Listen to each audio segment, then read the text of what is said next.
KOT. Okay. Thank you so much, that activist. Tuende kwa Fabish then Albert. Though ni kama tumechelewesha Albert sana, he was here kitambo sana. Kindly Fabish. Asante sana KOT, wanyama na watu wote ambao tuko hapa. Kwanza nasikia watu wakisema wamekasirika, nasikia watu wakisema Ruto hii, yani tunasema ile mambo tumekuwa tukisema from June. Kwanza by jana tulikuwa 46 million tweets, of which I think between leo na kesho maybe tutakuwa tumeita target ya 100 million.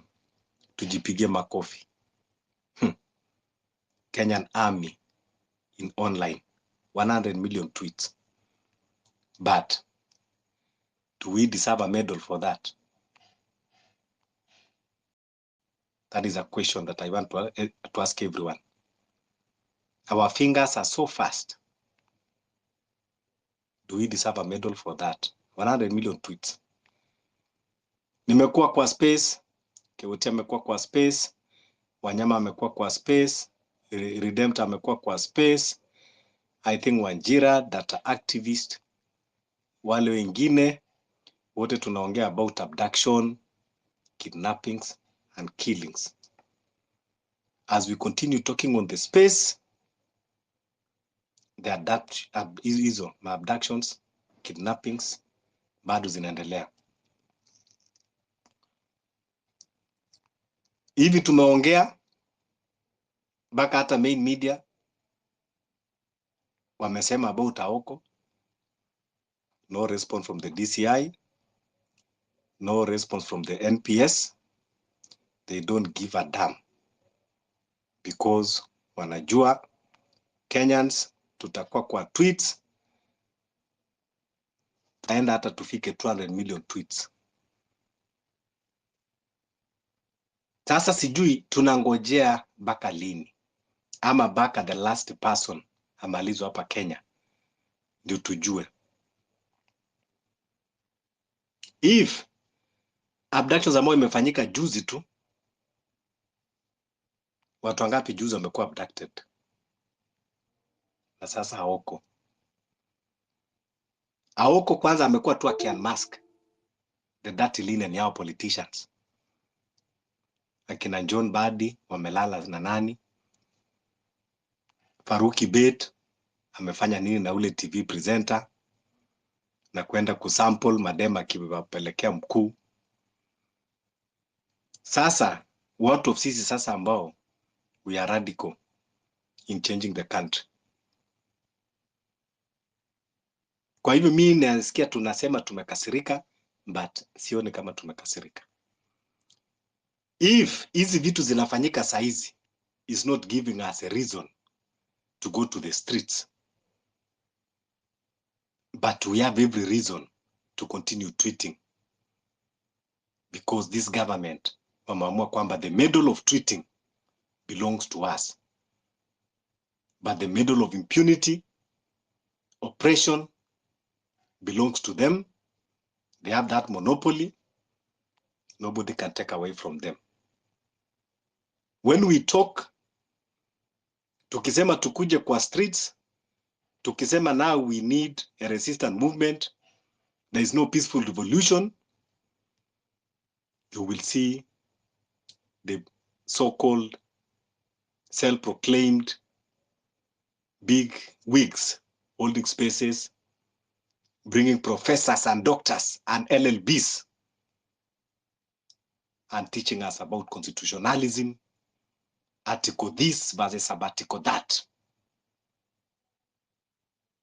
But when these abductions are going on, you cannot see them. You don't see those big names, PhDs, lawyers. I mean, you know, these are the lawyers. They are those that wanaona kwamba they know better. Wanakuja kukuambia. Now abduction is going on, they don't come to tell us about article this versus article that. Because the people who are being abducted and killed are not those big names. Ushawahi kusikia Kalonzo Musyoka amekuwa abducted? because it's one of their own. Ushawahi kusikia Martha Karua amekuwa abducted? Ushawahi kusikia hawa kina Wajakoya, kina Wamalwa Eugene? No. And that is why it is none of their concern. But wakati kuna anything critical, they'll be at the forefront. Tutajaa kwa spaces sababu wako pale kwa big wigs tukiwasikia, telling us, educating us about the constitution and how the constitution, how we have a good constitution more than America, more than India. Wala ambao wanakuwa abducted ni watu walalahoi kama sisi. At least Maverick Aoko amekuwa ako na numbers, watu wanamjua. Kuna watu wengi ambao wanakuwa abducted, hakuna hata mtu mmoja hata kwa WhatsApp group. They just disappear, they become statistics. Ndio hiyo tunakuja kuambiwa na Sakaja threatening us. There are 600 unclaimed bodies lying at the city mortuary and we are going to dispose because they are less of humans. If this is not giving us the reason to kuja kwa streets and tunasema bado we don't have numbers, we are not triggered, this is not the right time. Let us wait for 2027. We take our IDs, we take our voters card so that we can send Ruto. We change the parliament. We will vote in new parliamentarians. We give Ruto. Government washatujua, washatusoma, left, right and center wakamaliza. Ile siku tulienda parliament, section of parliament ikachomwa. Wetangula akakuja akipiga kifua akasema, oh, you know, we are taking insurance. It took us 100 million to repair by our insurer. Very good. Kuwa kumbe, we need to exercise now that insurance because we have been paying by our taxes. If that is the case. Kumbe hata tukasema, kumbe haiendi hasara. Kumbe tumekuwa tukilipa insurance for long time. Kama tumekuwa tukilipa insurance for 60 years, it is the right time that we let this insurance now give us the value of the money that we have been paying so that these people can understand. How do we continue like this? Parliamentarians, they are very, watakaa mpaka saa 8 usiku kwenda kuweka bills, nonsense bills. Even doing the impeachment, the legal impeachment, watakaa mpaka saa 9 usiku. But when a Kenyan, because they are children of nobodies, are killed and abducted, you will see that the parliament is deserted. You barely even see them making quorum. Mili zilipatikana Kware zimefungwa kwa magunia kama nyama ya mbwa mwitu. Nobody talked of that. Na serikali walikuwa wanatuangalia tu, tukawacha. It did not give us a reason to be angry, to come to the street and vest our anger and bring everything to a standstill. It did not give us reason. Innocent women and young girls. No, it was not a reason enough. Anti-finance bill, sababu ni pesa, it gave us reason kukuja kwa street. Lakini our lives, the only thing that is valuable for a human being, when it's lost, it is not enough reason to come to the streets.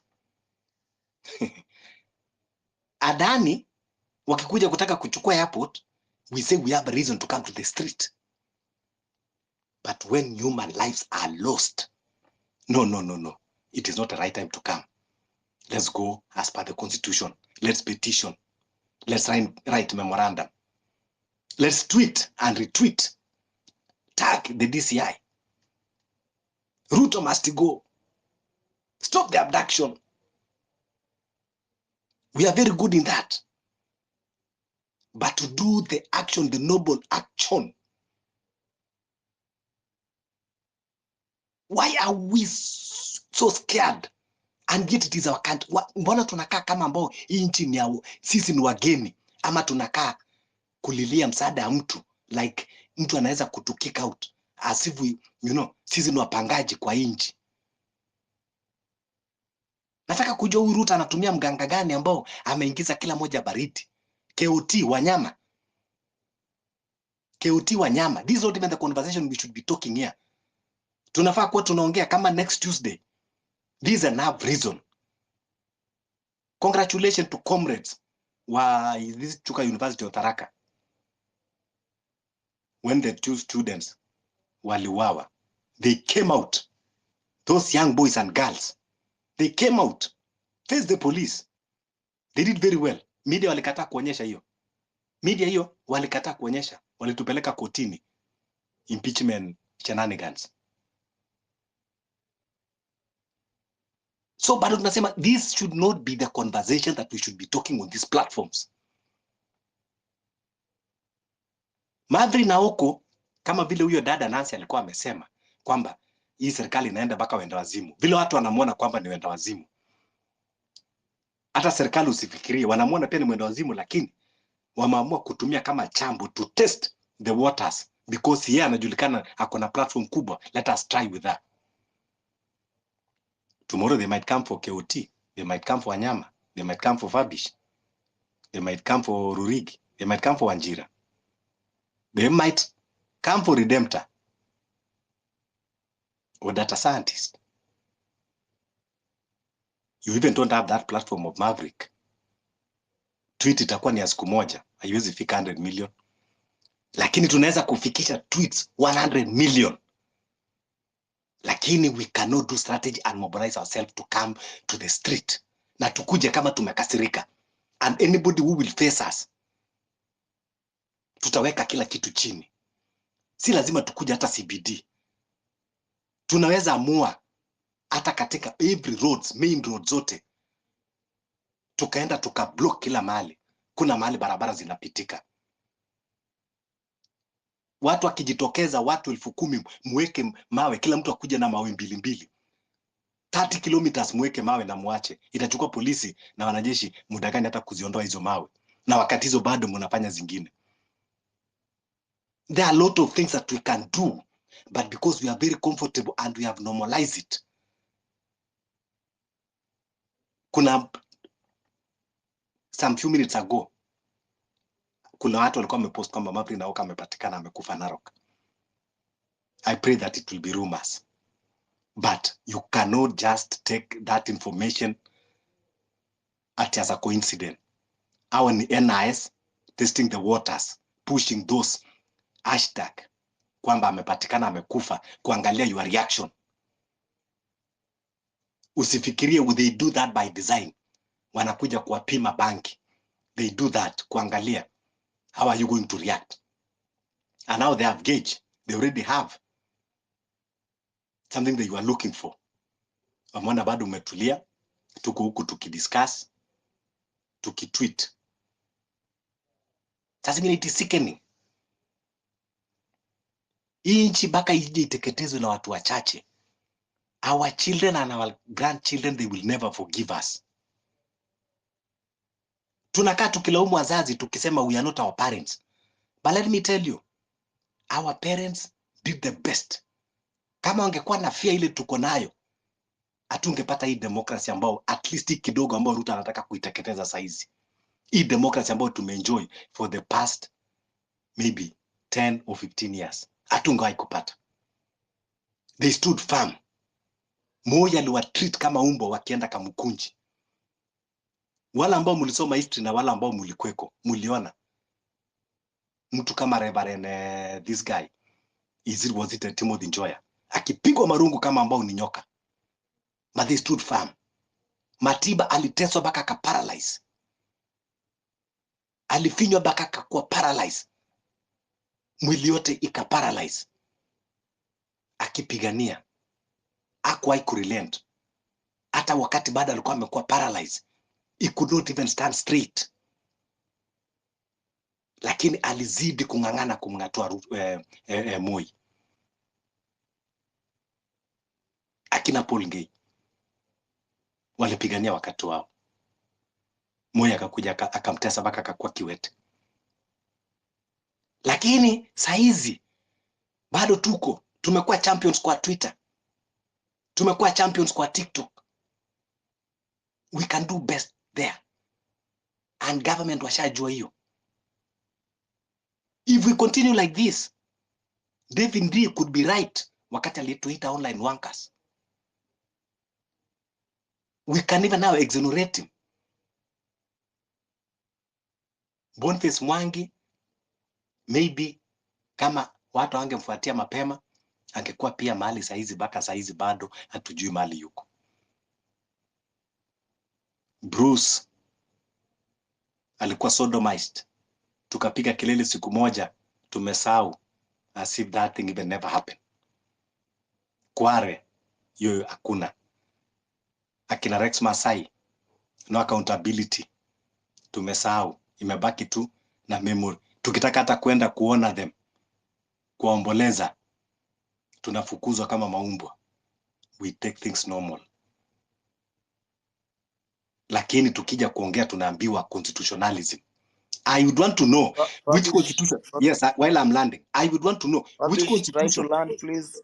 Yeah, so kuna mtu alikuwa KOT ulikuwa umesema about the DCI and the NPS. The information ni kuwa Joseph Boynet, the former IG of police, who is a deputy security advisor State House, pamoja na Farouk Kibet, wao ndio wanaongoza hii team ya abduction. The NPS and the DCI cannot reveal this information because kila moja anaogopa kazi yake. Japheth Koome aliresign na hajawahi kuzungumza na hatujui kwa nini aliresign, because perhaps he was pushed, he was coerced to do things that he could not do. His conscience could not allow him, and that is why akaamua kuresign na kaenda akaritaa kanyamaza. So please tuchangamke, tuangalie should we continue na tukusema bado time haijakuwa ripe ya streets, ama tufanye mpango ya kusema kwamba we need to stop these things once and for all.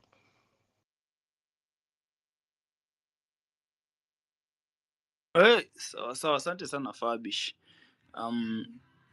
We need to act on these issues, guys.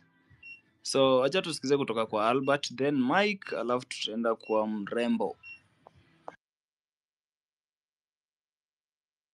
Hello, KOT Sonko and Wanyama, definitely, of course, and the panels plus everyone listening in.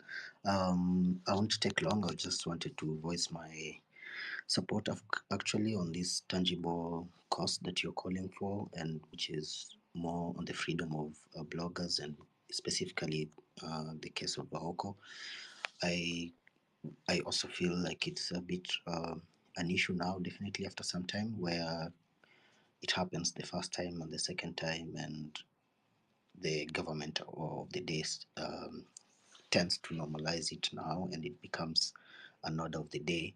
I think that could really be setting a worry, like a trend that will be really worrying for sure, on the freedoms that had been achieved in the country as prominent as Kenya. I support, of course, the call that you keep on. You guys have done a good work, of course, through the entire time.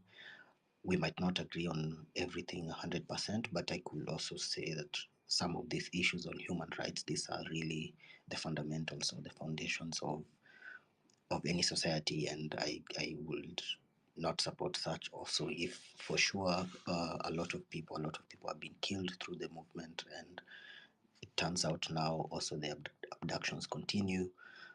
If someone has to be sued, let it be done through the law, definitely, and if they have made a mistake, of course the abductions are not the way, and it happens on one person. Boniface Mwangi was just the other day and later released with no charges.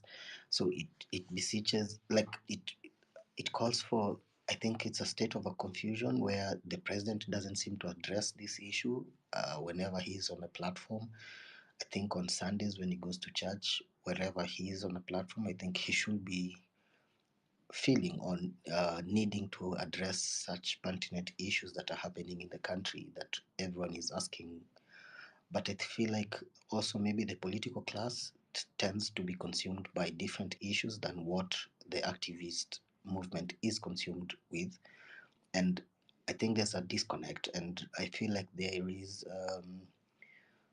it's as if they ignore or they don't actually see it as a problem. I wonder if Aoko will be on the front page of the dailies today, the newspapers, and if so, did the president read the newspaper today? This is, or he is or he is informed of everything that is happening. Yesterday, I listened to Spice FM, and there was a leader of public relations, of course, from the Kenya Kwanza administration, and definitely he was trying to water down that the headlines don't really address the current issues in the country that Kenya Kwanza is focusing on. That's where my question comes in. Are the activists, or is the activist movement, are they pushing different issues from what the current government is actually looking at or addressing? Is it trying to address issues that the population is actually not interested in? Issues like, of course, letting Rigiji out of power or such things, calling for a PG because of such issues. I think it's really high time we ask also the political leaders for solutions to some of these institutional problems, because they tend to point fingers at each other. If you walk into a police station, I listened to someone earlier here say that they walked to a police station to ask for certain, to ask for Aoko, and the policemen or women also tend to seem astonished or surprised by the fact that she's been abducted or she's missing. Okay, so then the institutions really don't know. They seem to say we don't know what's happening in the country. The political class then also claims innocence. Then who is really responsible then? Is it rogue, or is it actually criminals abducting people in the country? And what does that tell us about the state, the anarchy state that the political class earlier actually condemned when the revolution started, and they said we don't want to go to a state of anarchy where every person is taking their own laws into their own power, into their hands. So it means we have a constitution, and the constitution has to be followed. But if they're not, then it sends a very bad precedence, and that's why we'll see the uprising of the Mungikis or whoever that they allude that there is an uprising of other groups in different regions. I see a loophole in that, and I feel like the Ministry of Interior, led by Kiviki, and or the proposed DP now, or the presidency, of course, the better they look into the issue, the better they have actually hold of the political space and the leadership of the state. But rather, if they keep failing at that, and of course, everything will still be in shambles, and of course, people still remain unsafe, and people will always demand for their own stability, their own peace, their own sense of economic stability, and everyone will be on the street, of course, to demand them to go home. And it's really saddens me joining in on this call because of such. Today is Aoko, and tomorrow probably someone else. Tomorrow is maybe Wanyama or Coyote Songo, and this is not the way to go. I drop at that. I'm sorry, and I'm saddened by the state of affairs. Poleni.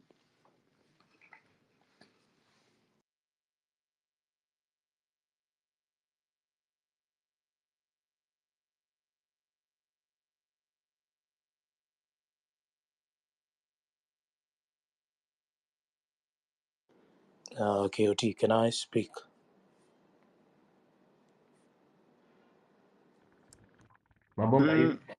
Yeah, sure. I was following up on something kiasi tu. Yeah, I think we can have nani alikuwa anaitwa nani mrembo. I think tulikuwa tumemplan. So there is something I'm following up. So you guys know that we have to go do civic education somewhere this weekend, so just been working on it here in the background. So mrembo.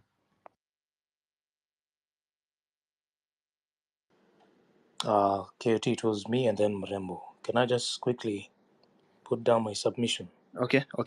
And then you welcome her, please. Aya, asante sana KOT. Now, Kenyans, you know, we are to blame for how we've showed this government to treat us. We are to blame. No one is to blame. That is the first thing we need to acknowledge and understand. Tumawafundisha vile watatu treat. Look at what happened to Brucey. Hiyo story imeenda hivyo. Rex, all those people that died, hiyo story imeenda hivyo. People are being abducted left, right and center. Tumenyamaza. We're not taking the actions required. So what are we doing? We're showing this government how to treat us. That is what we are doing.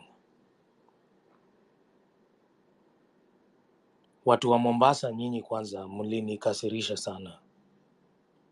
How is this governor still just walking around? You've done nothing to him. Hamjashika hata kuku yake mchome mkule. Nothing. You've done nothing at all. Nothing. Kenyans, why are we showing this government how to treat us like trash? Why? Mbona tunawaonyesha hivi? Are we not angry enough, Kenyans? What is happening? Why are we teaching this government to behave like this? What people need to understand is that this movement shifted from being a peaceful demonstration the moment they shot the first person. That is when it shifted from being peaceful to being a revolution, to being a resistance. The moment they employed snipers to shoot us down, it shifted from being a peaceful demonstration to being a resistance. Kenyans need to make peace with that fact. Twitter tunaongeanga Twitter sana. Mi hata nimechoka kuongea Twitter bwana. Hashtags daily. Nimechoka bwana. What we need to do is start taking the actions necessary for this revolution. Number one, with these abductions, start protecting yourselves, Wakenya. Tuanze kujiprotect. Do not let these people come and abduct people in broad daylight. Msikubali. Tusikubali. Msiangalie tu Mkenya anabebwa. Hawa watu ni waoga, and you know that. Let us start screaming. Ukienda kushikwa piga nduru. Kuomilia mmoja. Umma mmoja. Do something. Wakenya rushe mawe. These people will run away. And when they run away, wakiacha Subaru, let us do something on that Subaru. Fight back. They have to know and understand that we are not toothless people. They have to understand that our ancestors were warriors. Right now, the people who fought for this country are turning in their graves. They are wondering, why did they die for this? For us, if we are behaving like this. Let us start taking the necessary actions required for this revolution. If you've decided to be a part of this revolution, tupa sim card ya Safaricom. It will be your death. You have to start making peace with some facts. Hiyo sim card ya Safaricom itakumaliza. Tafadhali, between now and when Ruto goes, tupa hiyo sim card ya Safaricom itakumaliza. Tafadhali. There is nothing worse than living a cowardly life. tusikubali kuishi kama cowards in our own country. It is the same as being dead. Usikubali kuishi a cowardly life. There is nothing worse than that. You'd rather die on your feet. Your ancestors were powerful people. If you don't come from a bloodline of powerful people, you have to be the first one. You have to be the first bold, courageous person in that family. So, this, I'm landing now. Number one, let us acknowledge that the movement shifted from being a peaceful one to being a resistance. Ndio tuanze kujiarm, kujiprotect. The moment we acknowledge that, we start having a different mentality on how to approach this. Number two, tuanze kujiprotect. Tafadhali wa Kenya, they are going to try and kill us between now and Ruto goes. Anza kuishi kama mkora, tafadhali. Tupa SIM card. Usikae location moja for long. Vaa kofia, vaa shades. Even your friends, usiwaambiange penye uko saa zote. Let us start behaving like that. And the last thing, tuwache kuongea sana. Let us start doing the actions. Let us start leaving the marks. Mimi nimekasirika. Muite maandamano kesho tuende. I am ready. We cannot keep on waiting for the trigger. People are dying every day. Next itakuwa mimi, next itakuwa KOT, next itakuwa Wanyama. We cannot keep on waiting for triggers. Let us start doing the necessary actions required for this revolution to happen, because it is a revolution. That is all I have to say.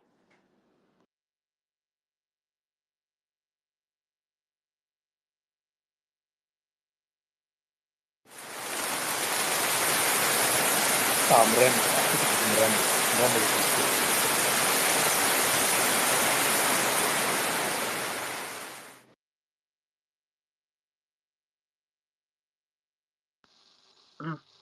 Hiyo feedback imetoka wapi?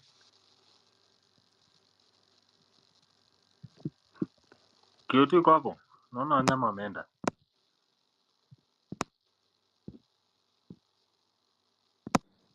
Mrembo I think ilikuwa wewe after mimi. Mrembo, good evening.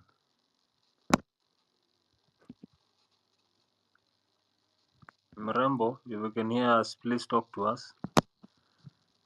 As I check on kumendaje hapo. No, are you there?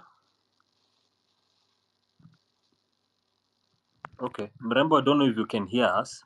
If you can, then please just request the mic again.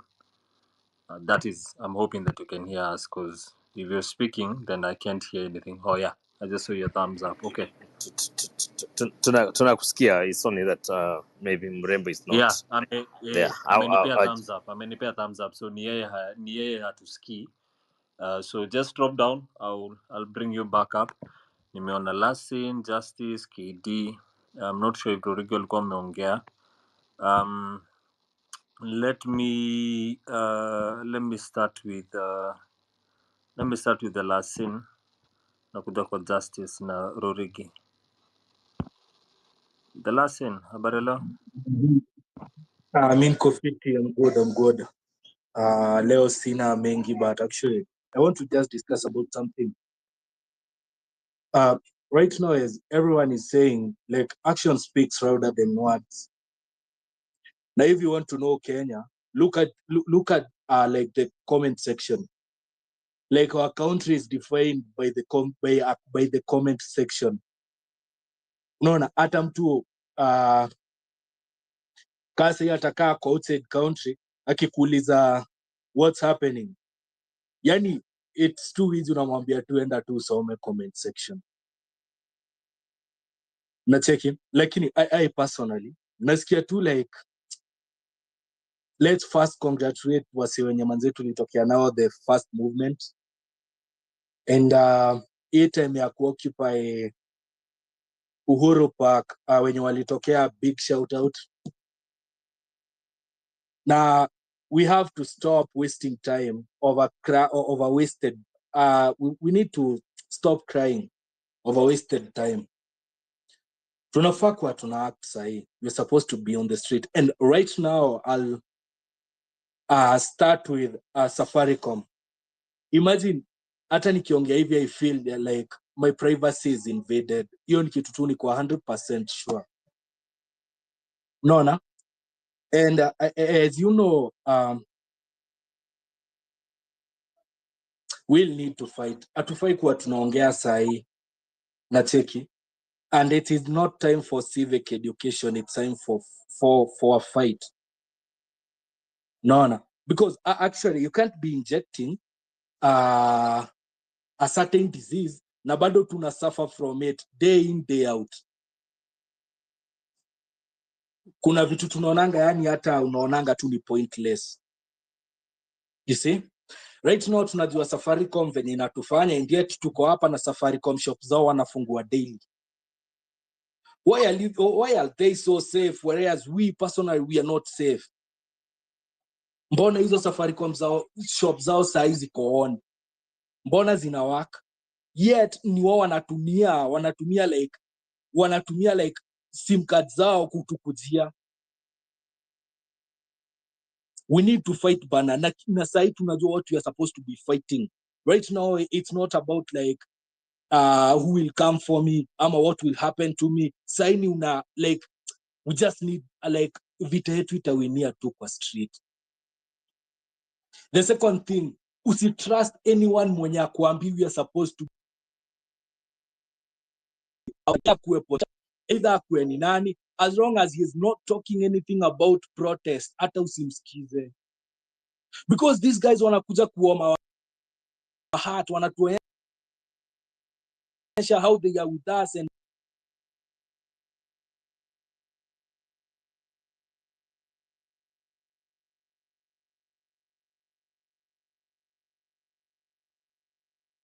the others are playing bad cops.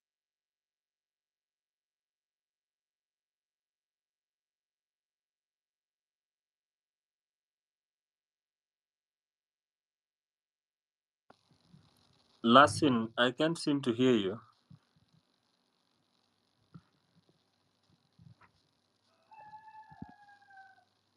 The Lasin, unanisikia? Tumekupoteza. Kama unaongea, please know we can't hear you.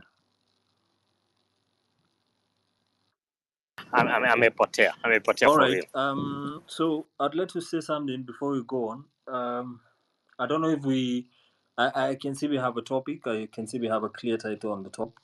I don't know, however, because I just joined in, so I don't know as well whether we are also having an open town hall forum where we are also going to air different other aspects of things that we feel are, relevant and important to everything we're going through. So if it is an open town hall and an open forum from that perspective, then that's okay. But if it is not, then let's try the best we can. I'm not trying to gag anybody, but let's try the best we can to really stick on topic, on what we can share with regards to topic and with regards to that.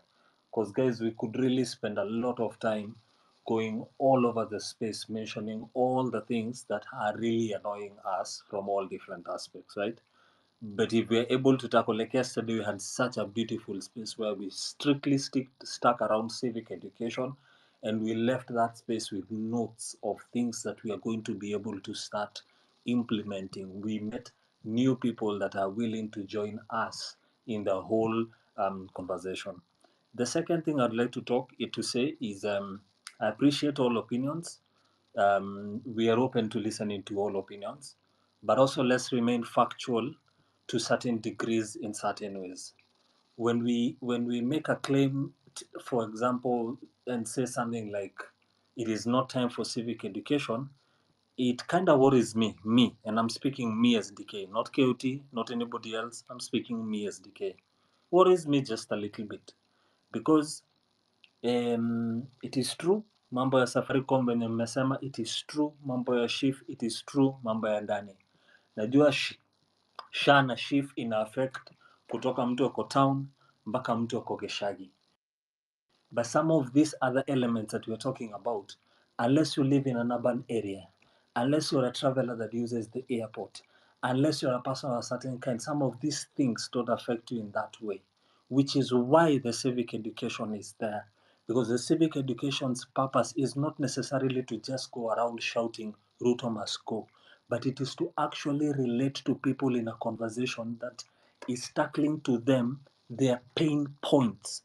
So the only way I'm going to get mama wa 80 years old, mama mkongwe, mama yuko pale Geshagi ambaye ni a coffee farmer, a milk farmer, a mzee who's down there with his pig farming and whatever and the likes and everything else. How do I reach to them if not by civic education? Because this conversation is not just about us who are in urban or us who are young or us who can clearly see what is going off. We also must remember 54 million people means there is a number of people that we need to show a different dialogue. They are not seeing what we are seeing. And for you to do that, for you to achieve that, you must educate. You must be able to feed people with knowledge. Knowledge is what will chase away ignorance. The ignorance that has continuously been exploited by the political elite every time we get closer to the election period. So please, let's be very pragmatic. I know we have an emotional attachment because it is right. We are humans. Everything that is being done to us is wrong. But even in the midst of that emotion, let's remain factual that our decision making is not driven by an emotion. When we stick away from some of the facts like civic education, then we are losing track. Like I said, that's DK Gift, that's not KOT, that's not Wanyama, that's me. That's my thought, and I just wanted to mention that so that we also remain very pragmatic. Mr. Kitukuje tu tuseme tu vitu for the sake of kusema. Wacha pia tuambiane vitu rightfully na venye ziko. We either stay on topic. If it's a town hall discussion, it's fine. But if it's a town hall discussion, if you're going to share anything here, please ready to stand by it. Because me as DK Gift, me, I'll pick my mic and I will put you on spot. And I will ask you questions. Asanteni sana. Mrembo, you back? Can you hear me? Yes, I can. Good evening. Good evening. Thank you. Thank you for this opportunity. And I'll hopefully stay within the topic on hand, which is where is Aoko? Lavani Mila. This is a tweet that's been posted on this space. He's been abducted. Amechukuliwa leo jioni. And I'm just here on a very personal mission. I won't speak much about what's going on in the country, but it is affecting all of us. Lavani was walking home. Now, Lavani is doing the same things that Keoti Sonko is doing, the same things that GK is talking about, which is just trying to bring about change in Kenya. Now, many of us are doing things kivyetu, but at the end of the day, the goal is similar. We want change in our country. I love what Fabish has just said, before Mike spoke. Ameongea ya kwamba these people are just taking the temperature, right? They want to see our reaction. Tuliketi hapa, I don't know if many of you remember, one of the very first citizen assemblies that was held. And there was this lady who stood up and spoke, and she was crying out for her child, Mwangi. That lady was in tears. And I think she had accepted the fact that her son was probably dead, and all she was asking for was for the body to be returned to her so that she could be able to bury her son. That was about maybe day 5 or 10 of the maandamano after June 25th. Alikuwa analia mpaka anasema, Ruto, mi sitaki mtoi wako, niletee Mwangi wangu. Bruce was brutalized. We are so used to, this is a fact, we're used to hearing women getting raped. But the men on this space are easy. I don't know if you guys put yourself in the position of Bruce. He wasn't just sodomized, he was sodomized on camera. This man was brutalized for doing what we are all trying to do. Speak about the ills of the government, demand for accountability, demand for change, We're asking these people to do what it is that we elected them to do. But in turn, they brutalized that young man. Juzi, we were trying to come together and just kuomboleza and celebrate our mashujaa. We couldn't even do that. They're so fearful of us gathering, of us coming together, because there is strength in numbers. And we do have the numbers. Lavani has done nothing but just try to educate folks on their rights. So the civic education that GK has just mentioned, the civic education that KOT Sonko is currently preparing to do, the civic education that is very important. It is correct. We have to chase away ignorance. And the only way we do that is by providing information. And that's done through civic education. Lavani has just been trying to do that, trying to rally the troops. Sisi ambao tuko na similar ideologies, tukuje pamoja, because again, strength in numbers. But today he wasn't even doing anything associated with politics, anything associated with championing human rights. He was simply walking home after a day. The end of the day, he's walking home. We initially thought that he was at Kiambu station, police station, but tumeambiwa hayuko huko. His phone is off. So we have absolutely no way of reaching him. Someone just spoke about a body having been discovered. And we're all here praying and hopeful that hizo tu ni stories za jaba, like that young man is still alive. But my heart will break if I find out that Lavani is no longer with us. Mtu hajavunja sheria. He's exercising his rights as a Kenyan. We all have the similar rights. None of us are safe. And to Mike's point, the moment they fired the first bullet, while we were peacefully protesting, is the moment they changed this movement into a revolution. Na kama hamwamini we are at war, then that is a reality you have to be comfortable with. They already call us anarchists. They've already painted a picture of Sisi not following or obeying the law, which is exactly what they're doing. Tumesikia story, and forgive me, GK, I don't know if this is factually correct, but tumesikia story ya kwamba this man is forming a military, a militia, a group of individuals from across the borders within our country whose sole responsibility is to frustrate us, subjugate us, torture us, kill us, abduct us, intimidate us. And ukweli, our kids, they will not forgive us. They will not. Tuendele tu hivi, because Kenya inateketea. Kenya is on fire. Kenya is on fire. And what we're trying to do at this stage is just put that fire out. That's all we are trying to do. It is on fire. So kama you are comfortable where you are thinking that this is not affecting me, it will affect you. Hata kama si leo, it will affect you. It will, because Kenya is burning. And if we do not put out that fire, itakuwa jivu tu. That's all that will be left behind. Jivu. And the powers that be, the Western countries who have their claws in our country, they do not give a fuck about shedding Kenyans' blood. Kenyans' blood, ati maisha yako, they do not give a fuck. They do not. You are absolutely of no value to them. Wewe, kibinafsi, absolutely no value. If anything, you are an impediment to what they want. You're a hurdle that they have to overcome. Aoko is missing. Lavani is missing. Leo ni hao, kesho inaweza kuwa ni wewe. Just because they have seen you are associated with something and they decide that you are a possible threat that they need to take out. Tumefika hapo. Tumefika hapo. The freedom that we are trying to fight for, because we don't have freedom. Hakuna uhuru tuko nao. Hakuna. Someone was just on the mic and he was talking about how he's fearful that what he's saying is being monitored. He's fearful that someone might just come and knock on his door and ambebe juju, never to be seen or heard from again. Boni alitolewa. Boni Mwangi lakini ni Boni Mwangi. Boni Mwangi anajulikana kote, hata si Kenya tu peke yake, anajulikana. Akishikwa, of course, the government is probably not going to do too much to him, Fred Gaidho alibebwa juzi juzi. Wote waliachiliwa. The big wigs wanaachiliwa. Leo Hanifa akishikwa, sote tutakuwa huko maandamano tukisema achiliwe. But why are we so comfortable allowing these other people to just disappear?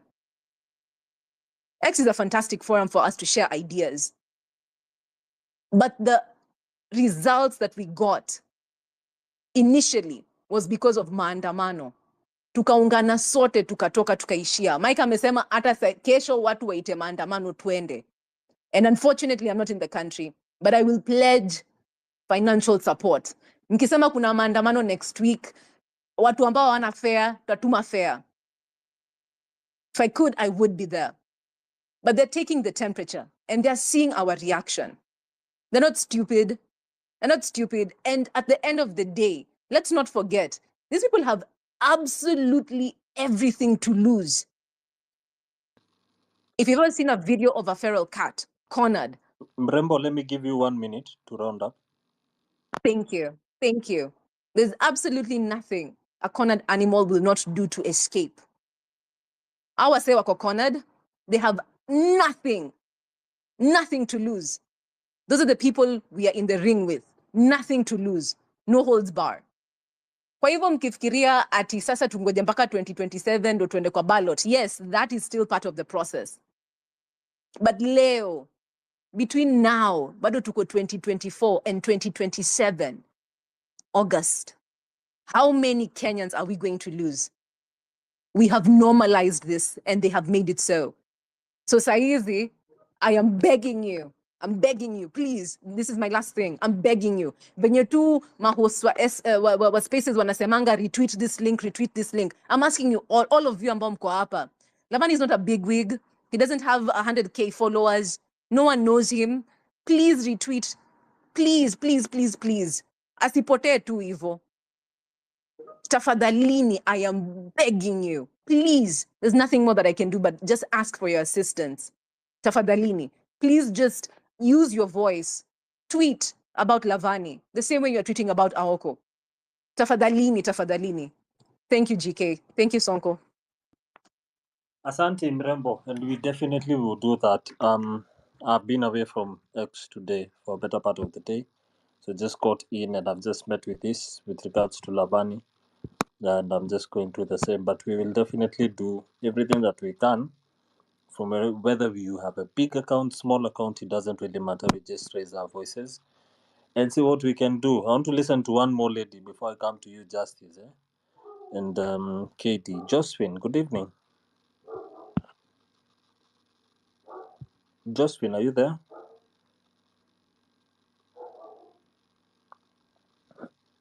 Remember, you can also request the mic if you'd like to come and speak to us. We're just, as you can see on our title, we're just speaking with regards to abductions, with regards especially with Aoko and what we just listened to from Rembo, and you can see it on the Jumbotron, the lawyer Lavani Miller, who went missing. I understand you said he was walking, I believe he was walking somewhere. He was on his just regular, usual thing. So we're just speaking about this or things that are surrounding that.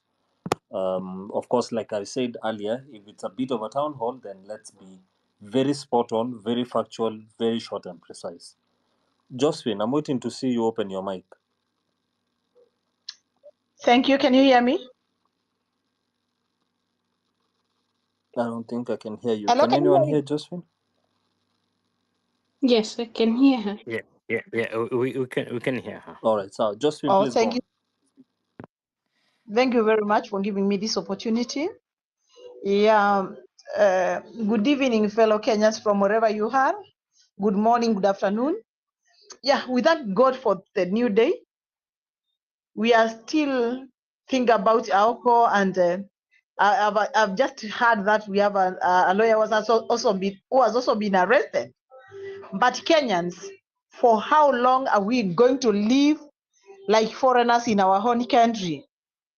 And for how long are we going to allow people to be bought and be brought in our country? I remember when I think in class 5, I read a book which was either class 3 or class 5, somewhere there, Brain Encounter Brains. And the time has come also we start showing that we also have brains which can encounter brains. Point number one, I beg, we need to give an ultimatum to the government within the next 12 hours. If Aoko is not produced and also the Lingo Kazo is not produced, we will be going out there in each and every police station and do what is necessary for them to produce them. Because by telling ourselves we are going to wait until 11:11 ndio tuende barabarani, we are not being realistic. And these guys, as many of us have said, they are trying to measure the waters. They are trying to see how far can we go. What can we do about it? That's my number one. Number two, I think I need to give information on how best we can handle this matter once and for all. Maybe watu wa Ruto wako hapa ndani wanasikiliza, and they would want to wonder how I have discovered this, or how I know about this. But I'm putting it clear to you, fellow Kenyans, because even if I die today and I die with the information which cannot help us get out of the problem that which will be killing me today, then it will be pointless. Those who are ready, who can do it, they will do it. Those who cannot do it, we can join up hands together and then we move together, who agree with what I'm saying. This is what I want to say. First and foremost, let's take note that we are tired and we have been adhering to the constitution while the Ruto and his government have failed to adhere to the constitution. Massacres have been conducted, people have been killed, and a lot has been happening. Lack of adherence to the constitution, lack of adherence to court orders, lack of everything, even the controversial impeachment, which actually turns out to impeach Ruto by public participation.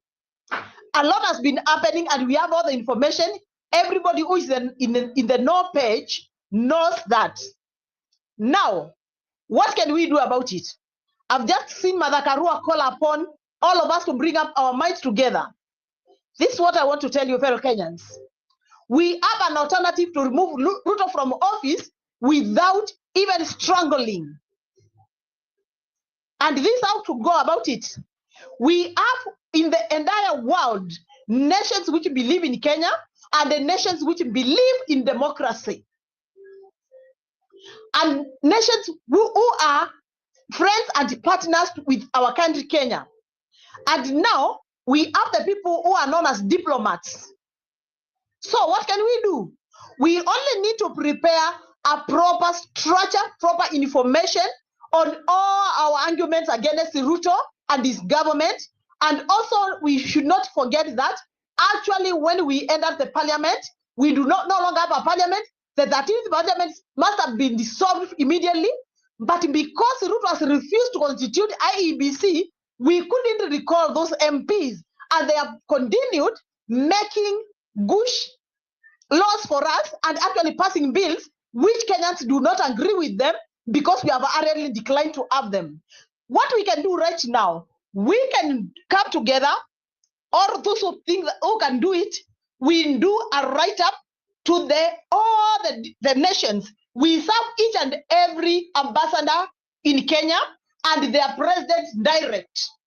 After doing that, we will be calling for the diplomats to actually come together, because we have the United Nations, we have the United Africa, to come and sit down and tell Ruto, get out, your people do not need you. And now they are telling you, you have to come out, and they don't want to kill they don't want to shed blood in their own country. That's why they are shouting for a crime. Because remember, we can keep on making noise here, crying here and there, but they cannot come for our assistance as long as we have not given a complaint which is written and make our shout. By doing that, by drafting the doing the write-up to all the diplomats and all the ambassadors in our country from other countries and their presidents direct, that will be calling for diplomat sittings to sit down together with Ruto and tell him, this is what your people are saying. On the same point, we recall all our soldiers who are keeping peace in any country, yet our country is going down to the feet. Let them come back, and now we put our nation in place. Let Ruto be forced to produce those people who are being said, who are said they are in Karen, who are snipers and who are killing our citizens, who are abducting our citizens, and we failing to do that, we will not tolerate anything, and we just give Ruto 7 days to vacate from the State House. And that's the same ultimatum we'll be giving to the diplomats. Let them tell him to get out of our country. What was that? Fellow Kenyans, enough is enough. We can't continue sitting, watching people die. I don't know, tomorrow it could be me, and I don't know how many people will be cheating that Josephine. Let Josephine be released. But for how long are we going to keep on retreating, release so and so, release so and so, release so and so? This is our country, and Ruto and his other maybe 2,000 guys, they're not going to keep us down. Fellow Kenyans, we need to wake up and take up this and own it up. This will actually declare him unconstitutional in office simply because we will have lodged all the complaints and the evidence to the diplomats. And that's very easy to do. We can do that. We are educated and we are professionals, majority of us. We only need to have few people who are self-driven, and we do that and we acquire our country back. So, fellow Kenyans, I know to some of us, they are feeling like, oh, what are you saying? Could that be overthrowing the government? We are not overthrowing our government. What we are saying is that Ruto is not qualified to be a president of this country. You cannot purport to be a president of a country whereby every day in, day out, more than 10 people are being killed, and you are saying nothing about it.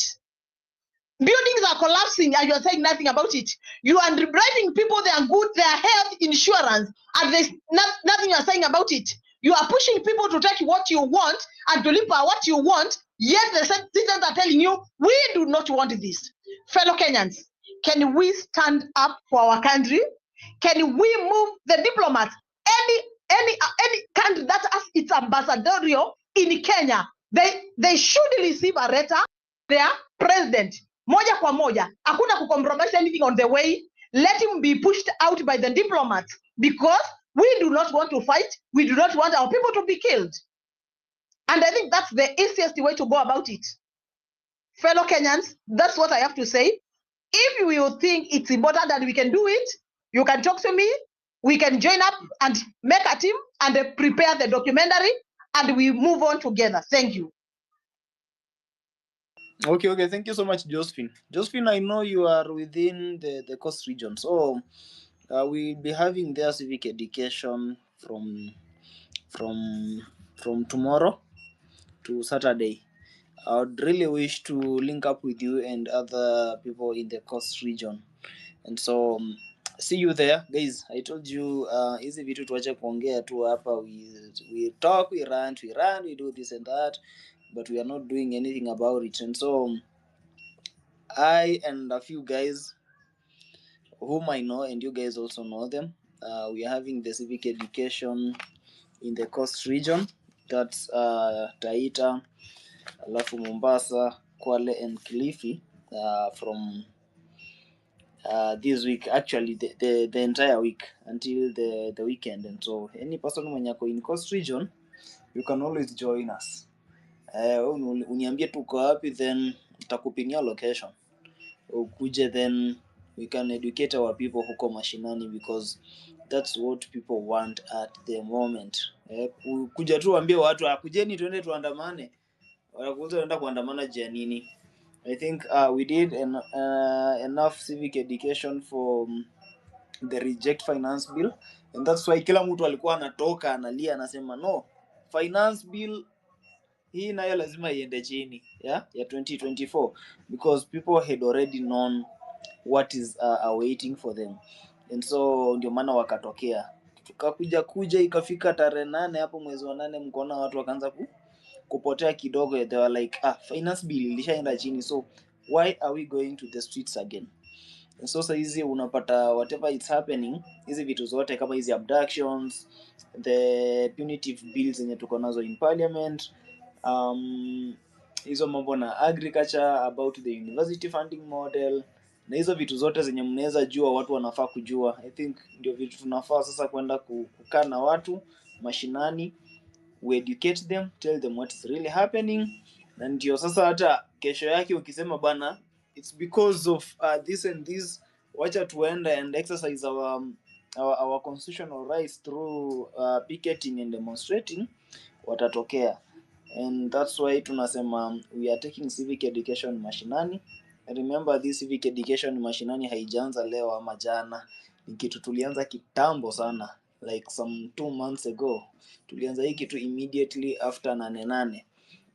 So for now tunaendelea kuifanya na we are targeting at least 2/3 of the counties zenye tuko nazo Kenya by December ama next year January tukue tushazifikia, so that to enlighten watu wetu huko mashinani akiweze kujua kwamba hawataweza kupanda hizo ndengu bila kupata license. Tuelezee kwamba saa hizi ukiongea venye tunaongea hapa, then kuna watu wanatuma kukuja kukubeba kama venye kina Aoko na Lavani wamebebwa. We need to educate our people guys, na hiyo ndio maana tunasema let us get out of our comfort zone. We go out there, talk to our people, educate them wale hawajui, because I've interacted with a few people from Bungoma and Meru, and I came to realize that hawa watu, they are not so much conversant with what is happening, but by the time unawakalisha chini, unaanza kuongelesha kama saizi venye tumeanza kukalishana hapa kwa space, the moment tunaanza kuongea about these issues, then kila mtu ataanza kuresonate nazo. Si ati sisi wote tunaelewa what is happening, kuna few wenye wanaelewa, wengine hawaelewi, but the moment we come together and speak about these issues, you guys will now resonate with them and you will see how they are going to affect you directly ama indirectly. Na hapo tukishafika mahali penye kila mtu ashaelewa that these issues zinatuaffect sisi wenyewe directly indirectly, then it will be so easy for me to say wanyama wangu, Eriko, kina DK, tokeeni bana, kesho tukutane pale streets and exercise our rights. Hapo itakuwa rahisi, but saizi nikisema tokeeni tuende, you'll find out that some of you will now be questioning, why are we going to the streets? And so civic education mashinani guys, wale mko coast, we are coming. If you feel like you want to join us, just join us. Hii kitu tunaiweka tu, like me ongea hizi vitu openly tu hapa, because whatever I'm doing it within the constitutional means. Yeah, si ati mimi nimeenda kuattack mtu ama nimeenda kufanya nini. Just want to meet our people, educate them what is really happening, we enlighten them. In fact, the government inafaa ikuwe inatupatia pesa za civic education, because they also budget for this civic education. Hizo public gatherings zenye wanafanya, they do budget for that, but sisi wenyewe kama Wakenya wenye tumeona mahali tumefika kabisa inatuuma, we trying to do that. Otherwise guys, where is Aoko, where is Lavani? Ni watu tunajaribu kutafuta saa hizi. Just been informed that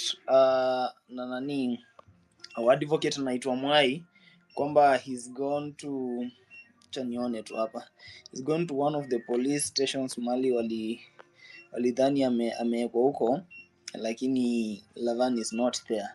And also you guys, you heard how I made some few calls here to question on the whereabouts of Aoko. Nikasikia Aoko the last time alikuwa online ilikuwa on Thursday, so from Thursday hadi leo ni Tuesday, it's almost a week. Aoko hajulikani mali yako, the family doesn't know where she is. They're also even trying to go and officially report to the police, because mtu akishapotea 24 hours, like mtu akishaenda silent for 24 hours, you as a family member hamjui mali yako, the close friends don't know where that person is, it means that person amepotea, and now it should be the interest of the state to ensure that that person ako safe. And so hapo ndio hao watu wana nini inafaa wakujie, the security agencies, but now there is nothing they are doing. So Advocate Mwai confirmed that Lavani was not at Kiambu police station. That was a decoy to throw us off. His phone is now switched off and his whereabouts are currently unknown. Guys, let us continue to amplify. We will not let Lavani apotee hivyo. That one is just a message from Wanjiru Gathiomi. So guys, tuendelee kufanya hivyo. So let us hear from alikuwa nani? Wangu. I think I saw your hand was up. Wangu wa Makeri, and then from you we go to Eric Atitwa alafu Justus. Asante KFT. I just want to add to what everyone has said, that tumechoka, Wakenya tumechoka. Now I feel like what we need to do needs to be done as soon as it can be done. Because for me, I believe that the biggest voice we can have need demonstrations, protests. Now, just looking at kwingine kama Burkina Faso, for example, how they got where they are now, ni watu walichoka tu, wakaamua the fear is gone. Now, it took them 2-3 days to get their president to resign and to leave the country, or to try and leave the country. Now that was the same thing. Then you look at places like Niger. Niger, the leader ni mtu alikuwa I hear alikuwa ametrainiwa na the Americans, na alitoka tu siku moja akakataa kurudi base na akaenda akageuza serikali. So I think in Kenya, what I'm trying to say is, what we are trying to achieve, it's not going to be easy. It's going to be very difficult. Na hata mi nakaa nasema nashindwa, jeshi ya Kenya wamekaa wanangoja nini? They can see what's happening.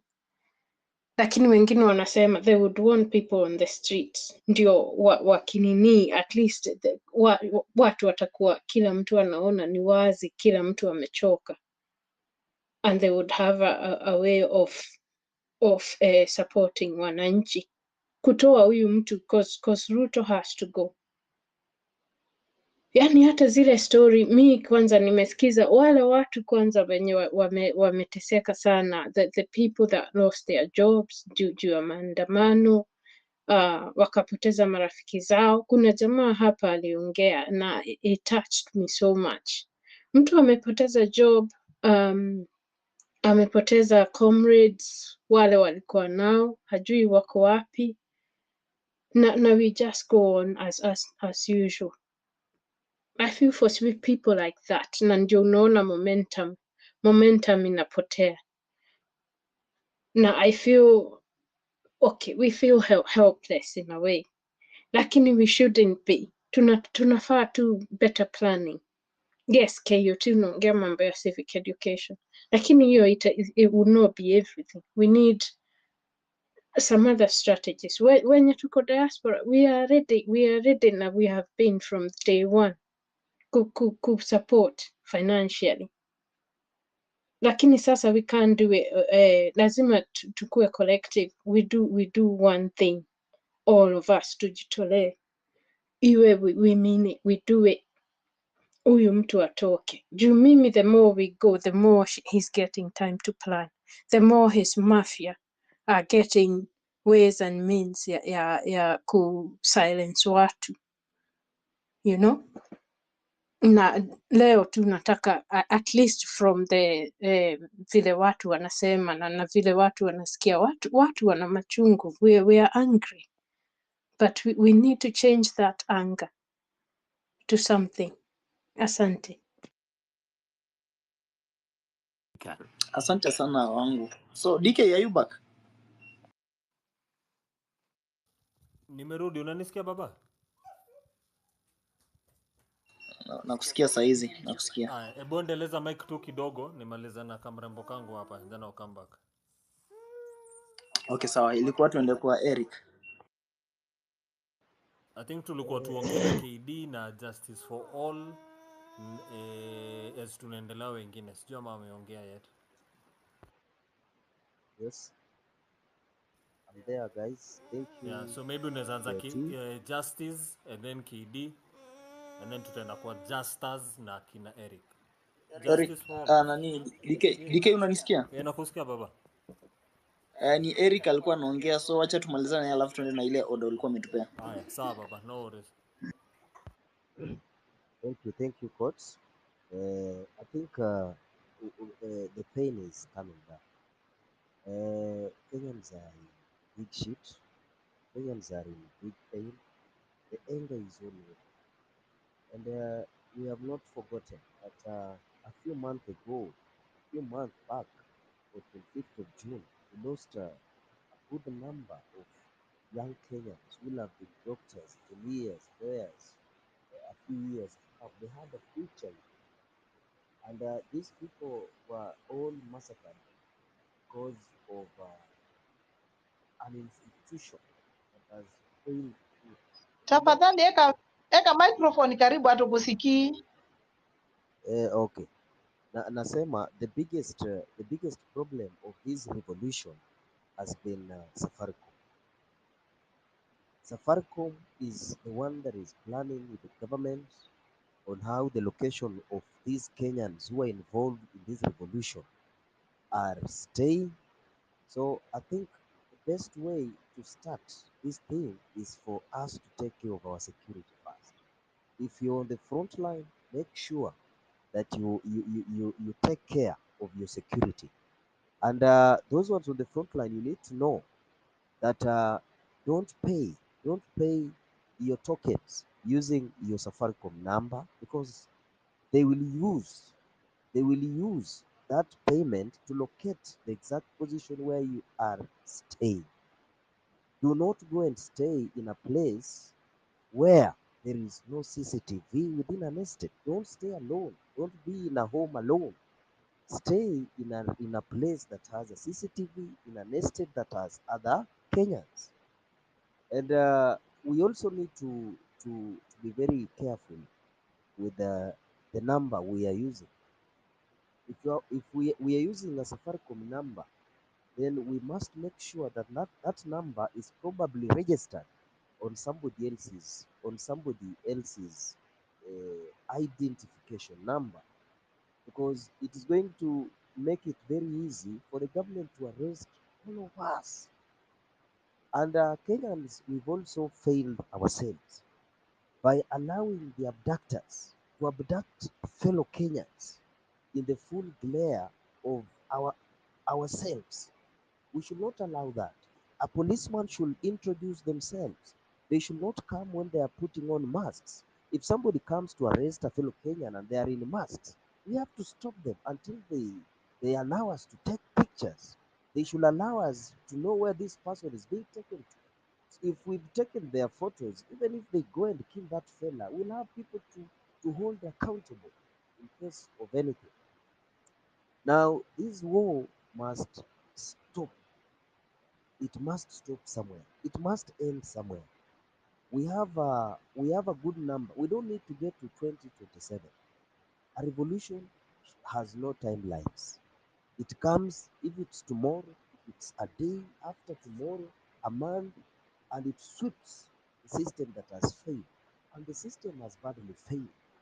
The abduction of Aoko is just one of it. The system has failed. How did this guy manage to arrest these people, hold them in dungeons? How? How? How sure are we that the people they are releasing have not been poisoned to die slowly? You know, we must question ourselves.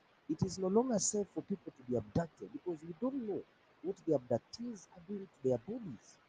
They may be injecting these Kenyans with poison. After a few months of staying, these people are dying, are found dead. They just collapse in the roads, they die. Because this is a wrong government. And we are dealing with someone who is wrong. And we must handle him as such. And God has given us an opportunity. The impeachment of Gachagua, in as much as it was not as per our expectation, but it was a fair bullet for Kenyans. We expected all of them to go, but the going of one of them weakens. So we've just taken out one pickpocketer and we've left one robber. But now that the pickpocketer is not around to take view for the robber, we can easily get this robber cornered. And it must start with us. Let us rope in teachers in this civic education. we have a huge chunk of Kenyans who will be out and ready to vote in the near future. And they are going to be over 5 million Kenyans between now and 2027. We must get teachers into this revolution. We must get doctors. Let doctors talk to their patients. Let doctors inform their patients of the suffering they are going through because of this regime. Let businessmen, businesswomen talk to their customers. Let drivers, passengers talk to one another. This revolution must go beyond us. It must rope in all of us. So thank you for this platform, and you are doing a nice job, KOT. God bless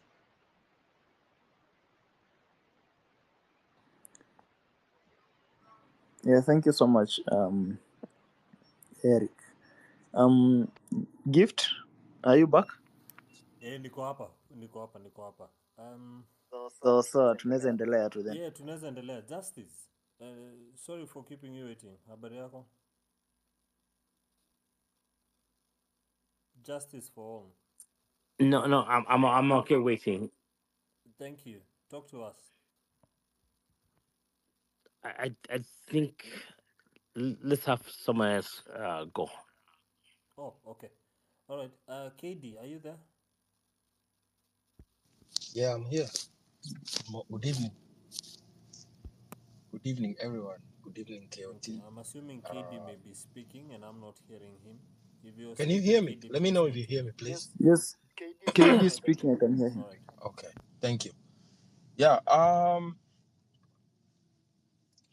for me, this subject is very personal, very, very personal. And I think unless it happens to one of your own, you will never know how deep cutting it is. I don't mean to maybe like seek sympathy from you guys, but I have lost someone in this kind of an incident, not an abduction really, but a murder. And it's never left my mind almost 17 years after. When you, it's the first time I saw a dead person, and it's someone who was very, very close to me. And the question I still have in my mind was his last moments, because he had 3 broken ribs and a broken skull. So you just try to imagine what kind of torture this person endures before giving up his spirit. Jana kulikuwa na a very saddening story also, some very young girl, I think 20 years old, who was murdered, and her heart was gouged out and her lungs, and she was left naked, the body facing up. So ukiangalia mtu, you actually see her chest is open. And you ask yourself, are we really dealing with people who have humanity, or was it a hyena or a person who did that? You know, I may not be old enough, but I don't think there has been such an incident in our country that if you wake up on a day and not hear of someone having been abducted or murdered, ni bahati mbaya. So the first thing you do when you get on X-Space is, okay, is anyone abducted today? If you don't see that, it's even boring. It's kind of becoming a normal thing. You know, and let me just give this government credit for one thing. They have studied habit. Not in a good way, but they know they will do this, we will react and get back to normalcy. So for them, abductions, murders, and disappearance of people is becoming a normal way of life, mainly because we don't put our voices out there passionately enough. Unfortunately, itafika mahali kuhapenie wewe, itafika mahali ujue, hey, okay, kumbe this thing is real. You know, there are those who cried Mama Rex and all the other fallen heroes whom we don't even talk of, some who have never even been found to this day. Nobody talks about them. It's not that they don't have a voice. It's not because we talk about Boniface Mwangi, because he has a voice. No, they actually just test to see what would happen. I think after the 25th, the biggest demonstration I saw that happen next was when Murara was arrested. But for me, the biggest win we've ever had was when Bob Njagi had to reappear after 32 days. And that is the spirit we need. Now, we live on habits, and that is one of our biggest weaknesses, myself included, that there are things I cannot change how I live or my lifestyle. For instance, if you ask me, why do you send money on M-Pesa? It's simply because I'm used to. Now I want to ask myself why the government would actually come and arrest me because of saying boycott Safaricom when Nation actually covered the story. And then I'll ask you, why do you still have a Safaricom line? Why do you still use M-Pesa? It's not about registering on someone else's number or trying to switch off your phone when you get home. That is not liberty. That's not being in a free country. It's very simple. We have to start skinning off the problem from the root cause of it. If you want to kill a jigger, you go for the head. If you want to kill a snake, you go for the head. If you have a dog that eats your chicken, you kill the dog. You don't stop rearing chicken because now this dog will come after you. And let's be honest, Safaricom is our number one enemy. I said this fearfully 3 months ago, but I will not even fear saying it now. KOT, I'd want to send you money from Mombasa, but as a brother, I'll tell you for real, I will not do it on Safaricom. So you have to get a line that is not Safaricom oriented. And that is the number one fight we have to take as a nation. Everyone, the diaspora people, stop sending money on M-Pesa. Stop using M-Pesa. Even if it means using Western Union, which is expensive, let's do it. There's 3 ways tunaweza wini vita. Ukienda kura wanaiba. Ukienda streets wanaua. Let's find another way. The only way is just boycott. It's your money. It's your phone. Wamechukua baka my AMI number. Now you're even traced. Hata ukilala, people want to know where you are. They are studying everything you're saying. If you talk to your mom, your wife, whatever you're saying, they want to monitor everything. You're not living in this world like a person. So the next thing you do is stay in your house, eat your money, sacrifice. Get off these normal habits we are used to, like you have to wake up, watch TV news, drive your car to work, achana hiyo mafuta. Let them feel the pinch of, okay, things are actually, because the thing that makes these guys have power over us is they have money and power. Where do they get the money from? We give them the money. Where do they get the power? We give them the money, they buy the ammunition, and now they feel they have power over us. But we have one bullet, just one, which is you and me. Without you, I can't do anything. Without me, you won't make it. So in every other way, we can consolidate our notions, whatever it's, what Josephine says, what every one of you has actually contributed to. We try and consolidate ourselves to just have one common goal. And the one common goal is anyone who suppresses us, we have to let them know that we are the ones who make you. Before Safaricom, there were even other providers before us. We had phone books. Come on, could do those old days. I posted that today and it seemed like more of a joke. But let's go and do coin calls. We had safety because umepanga line nyuma yangu. There's no way the Subaru guys will come and pick me up because I'm on call. But that is not the Kenya. What is the meaning of technology? It doesn't make any sense at all. So we have to get out of our cocoons. We have to get out of these comfort zones and areas where we have become so much of enslaved. These guys know we will throw a bone, they will run out of it. I'll fake I'm throwing, they will still run because they're used to. We abduct one, and then they make noise, then they keep quiet. They make noise, they keep quiet. Next time, it will be your own son, your own daughter, your own mother, your own father, somebody you know very close, and now you start saying, guys, help me. But it's becoming a trend. It's becoming more of a habit whereby now this government has just devised a way of, you're talking, we'll have to shut you up. You're saying this, we'll have to shut you up. Then everybody will go quiet. So takona kuja ex kuongea juu ya maziwa, football, movies, mapenzi, and the country is actually dwindling and sinking every other day. So my appeal is simple. I know it's not a comfortable thing to do, but we have to start devising new habits. And start by, kama uko na line ya Safaricom na uko hapa, outside, you are one of the enemies. You have to stop using that M-Pesa line.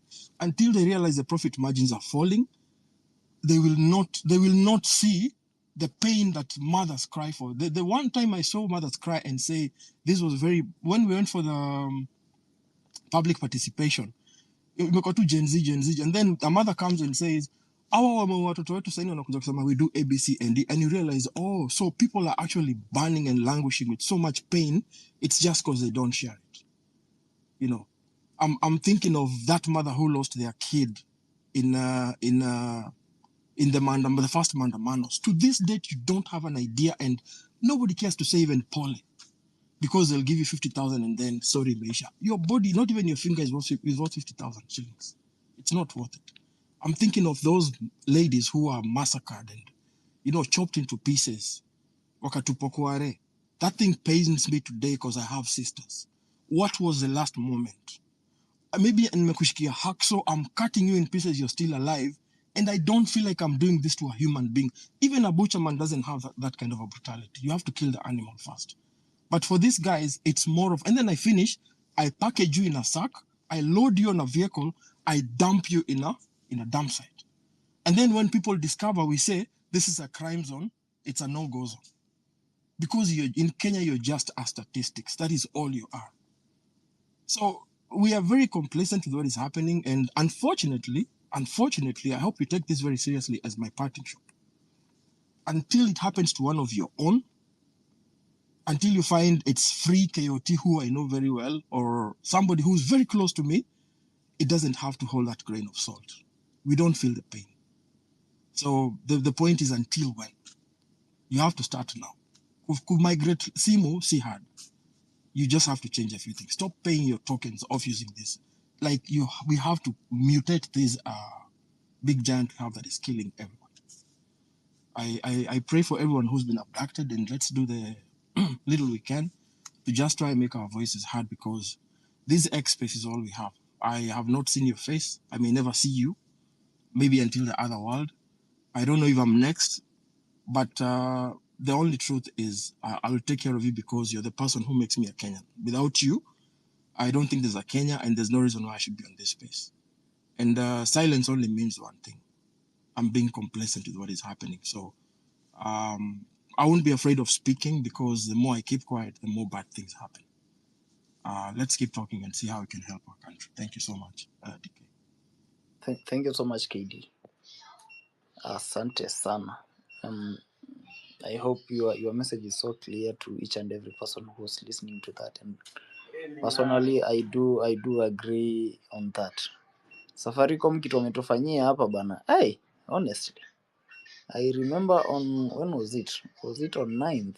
Yeah, it was 9th September when I made a tweet about Safaricom giving data to abductors. Sikujua that company is a government firm. But honestly, sijui kama mtu tu mwenye uko na akili timamu, mwenye uko na familia, you can give someone's data to go and get abducted, aenda auliwe, alafu you just, like, you are just happy with your life, knowing that you are the cause of what is really happening. You are the cause of someone is not alive today. Anyway, sawa. Let me So just add on something small. Okay. You see, right now we're talking about Safaricom, but Gava imesema they are collecting IMI numbers of all cell phones. So already they have your number, they are collecting your serial number. And we know, then the fight we have right now is not, I'm not fighting for me. I'm in my 30s. I have nieces who are in their teens and 20s. And these kids are not registered. 15 to 19 years old are very, very vulnerable. Now, if you piece everything together, there is the IMI number, which they said from December it's going to be official. There's no reason why the government should collect those numbers. And then we have the Maisha card that is coming up. Bill Gates is in the country. If you try to do a domino effect and think of how these things are so much arranged, who is getting the IDs next?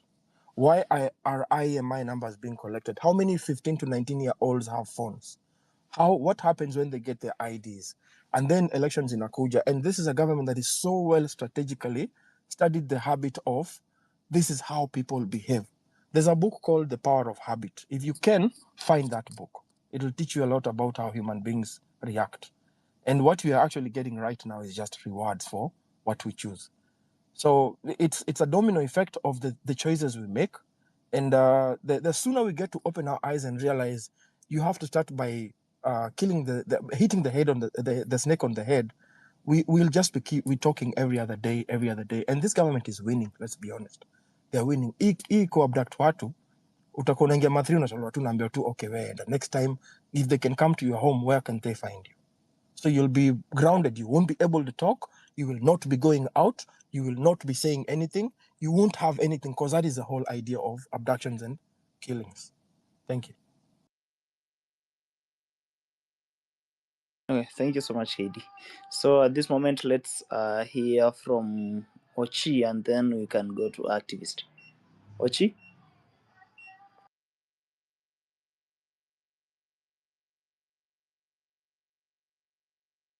Ochi, wewe naona tukikosana wewe. Ochi wewe. Sawa, acha tuende kwa activist. Thank you very much comrade. Natumai mko salama. I'm activist The Rock from Migori County. I'm glad to be here, but with a bleeding heart. I want to thank KOT and my fellow patriots for the spirit of activism that is never fading in us. For sure, we are living in a very dangerous state, and I can say without fear that the state is somehow succeeding in dividing us. Remember, on 25th of June, we formed a serious force. Even though we succeeded in storming the parliament, but to me, I can say that we never succeeded, because that was the very day that we were to bring this rogue government down, but we failed on that. I remember some times back, one of us said when we were in a space meeting that if we don't succeed in uprooting this rogue regime, then they will start coming after us one by one, and it is happening now. And I want to tell you people, it is high time for us, we the people, especially the younger generation, because our current and future is being stolen, and you get that we are the people clapping. And I want to sincerely apologize to you people. Like my region, Nyanza, in 2023 demonstration, Luos were really killed, and we are good at demonstration. And remember, our commander during the demonstration was Raila Amolo Odinga. Now it's dining with the government. He has forgotten the people who were killed. No compensation. And remember, those who were killed, those who were tortured, were sons and daughters of peasant Kenyans. Yes, now we came to our demonstration in this year. Those who were dumped at Quarry, those who were abducted, those who were killed, no freedom at all. As we speak now, the judiciary is pocketed by the president, the executive pocketed, the intelligence, including his Safaricom, is also pocketed. So we are helpless. We are only left with one hope. Hope which we are left with is to stand united as the people of Kenya and use force. There is no more time for diplomacy. We have to use force. If it is demonstration, we have to demonstrate, and we have to die fighting for freedom and liberation of this generation and the future generation. I call upon you guys, let us be generational thinkers. In that, for example, if you occupy any given office, don't think about yourself. Don't think about your your inner cycle. Think about 100 years to come. And for us to make this, for us to mold Kenya to the best version that we want, then we must step back and have the unity that we had on 25th June. I'm telling you that the very, very unity will make us win against this oppressive regime. My heart keeps bleeding when I see my fellow activists being abducted. My heart keeps bleeding when I see my fellow activists being self-centered. You get that there are some activists, they now they want to get some funds to please a given group, tainting the name of activism. My friends, I'm calling upon all of you.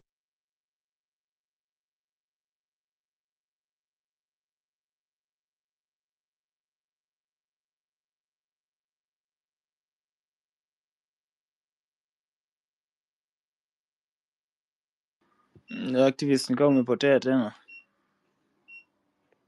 Can you get me, please? Yeah, kindly wind up. Thank you.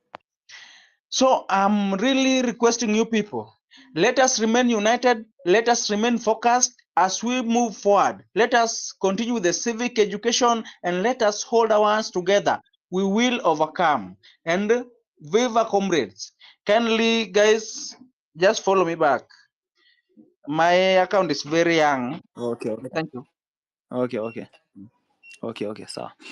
So thank you, activist, for sharing with us. And so let's move to Ochite na umeenda wapi wewe bana?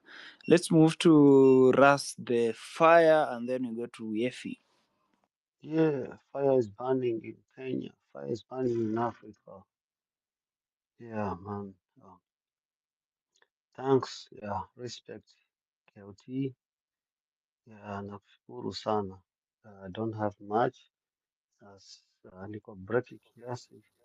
Russ, please try be a bit audible. I don't know if anyone else is struggling. I can barely hear you.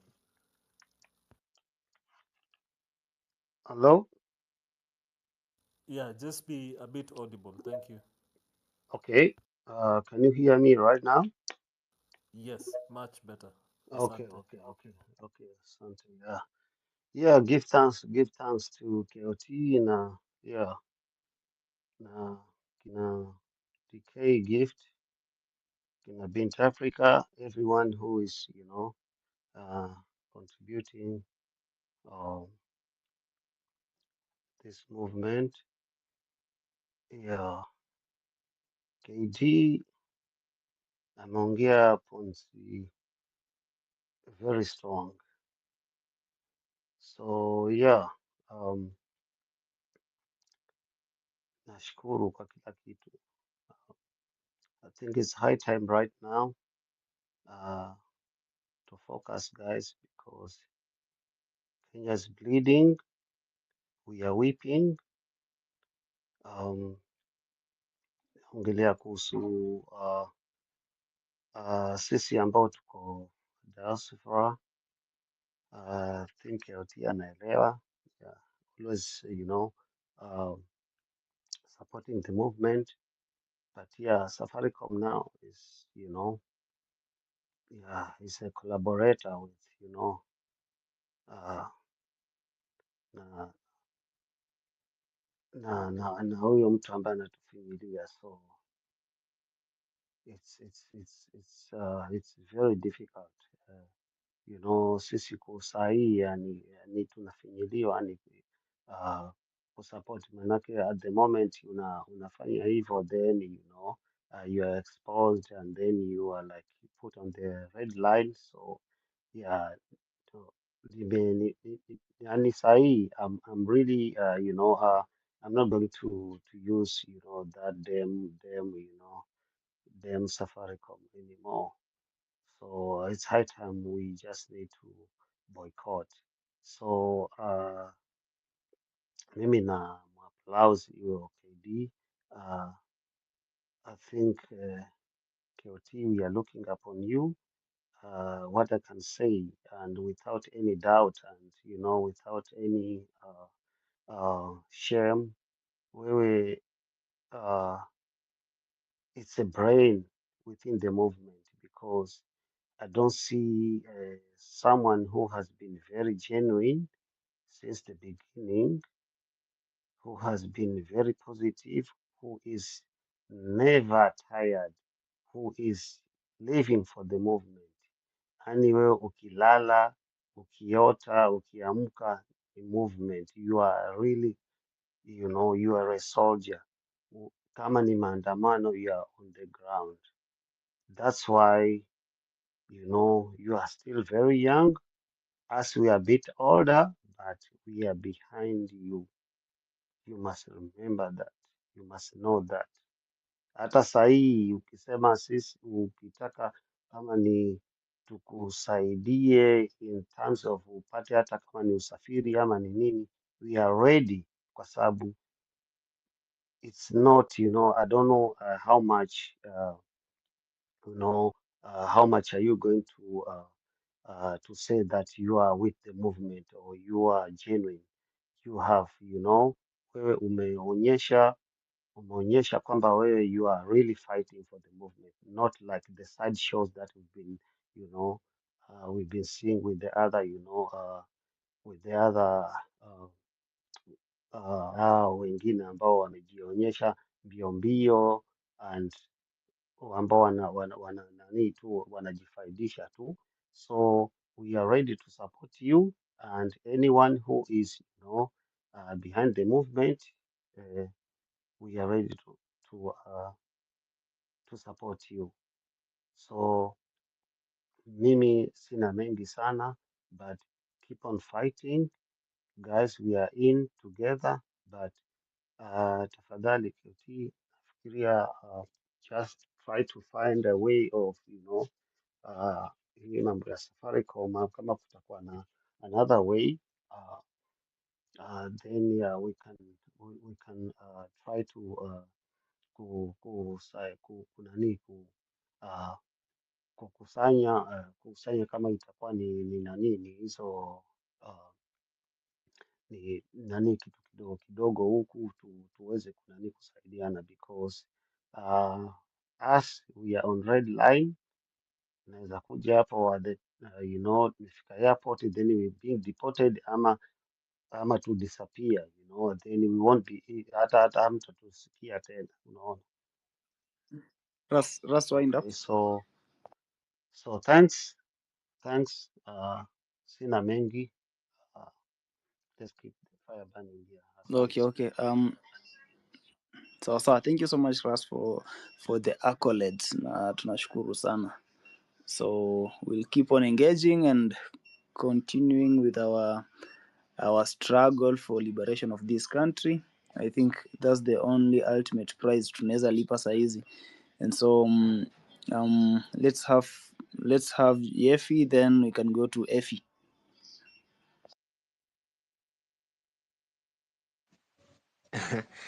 Good evening.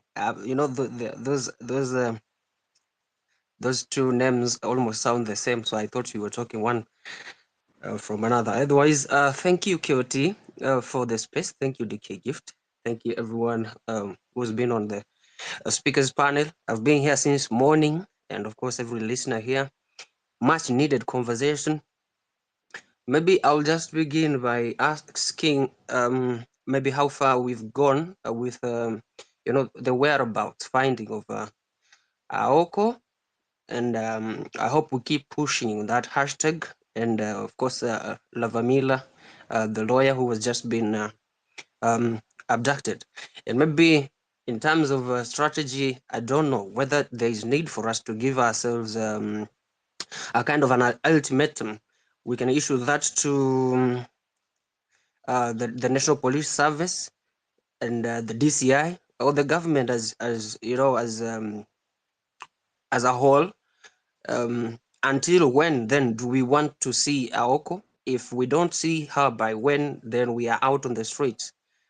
Having said that, I don't know whether when we talk about this civil disobedience, perhaps we can boycott, like many of us have said, but for how long? Would we boycott, for example, Safaricom in order to assess whether or not it has had the impact that we have intended initially? I want to bring into a perspective here. The reason why 25th of June was very organic and by and large very productive or successful is because we our numbers were not as compromised. We were talking as one nation, and we had sorry to say this, but we had a lot of the followership of Raila Amolo Odinga, who I do not want us to underestimate. He commands almost 6 million people, especially even in the 2022 general elections. And when we went for these maandamano, these demonstrations at 25th, I mean, we were a pact. We were still in the team. And so I feel like the movement was in a way paralyzed and compromised because now we have these followers of Raila Amolo Odinga. Whenever he says something without interrogation of whether right or wrong, they simply say Baba has said. So it's a strategy that Ruto used against us to paralyze this movement and kind of just set it back. And I realized that that is what the political class have been doing, the elite. I mean, Ruto alipitia kwa kanisa, akalialia kidogo, called a little voter apathy na sympathy. Tukajipata tunapigia watu kura. The person that we thought now was on our side is Raila Amolo Odinga. Now he's there in government. He is no longer talking about the abductions and the killings that we are seeing today. He's no longer champion for equitable share of national resources. He's no longer talking about this chief and the new university model of funding. So I mean, okay, wakati wameingia kama hata tuseme kwa government. That's why I wanted to see how these people are just wanaongozwa na self interest zao, personal interest zao, tamaa zao, because we have like around 3 members of parliament ambao walikuwa kwa bunge na waliingia juzi kwa executive, in cabinet, and they actually know when they do that we cannot even hold by elections for their own constituents. Hao watu wanabaki hapo orphans mpaka ile time wataamua kuform IEBC na time inazidi kwenda. I want to picture a situation whereby people have said no, like the 25th of June. Kila mtu alikuwa amesema hatutaki finance bill. Yani wameongozwa na hiyo tamaa yao na ulafi yao to the degree that parliament inachomwa na mtu saa hiyo anapiga yes hapo ndani ya bunge. They are so blinded to the degree that hawajali. And that's why for me I think Ruto doesn't care about who dies or what happens to this nation. So we are just left to ourselves. Mimi nataka the next time tunasema tunaenda maandamano, tutokee sisi wote. Now this time mimi sitokei na maji na bendera peke yake, because that one is not working. If we are being told to know the constitutional way, we are becoming anarchists. The people who do not even subscribe to that very constitution in the first place. I mean, we have been pushed to the wall, and I think now it has to be, we will use whatever means possible to free our country, not just for the future generations, but mi nataka kuona Kenya yenye nitaishi, I can be able to thrive, whether it's business, but I want to see a better country first, a country that is governed by the rule of law, a country that is transparent, accountable to the people, and respects lives more than anything else. So thank you guys.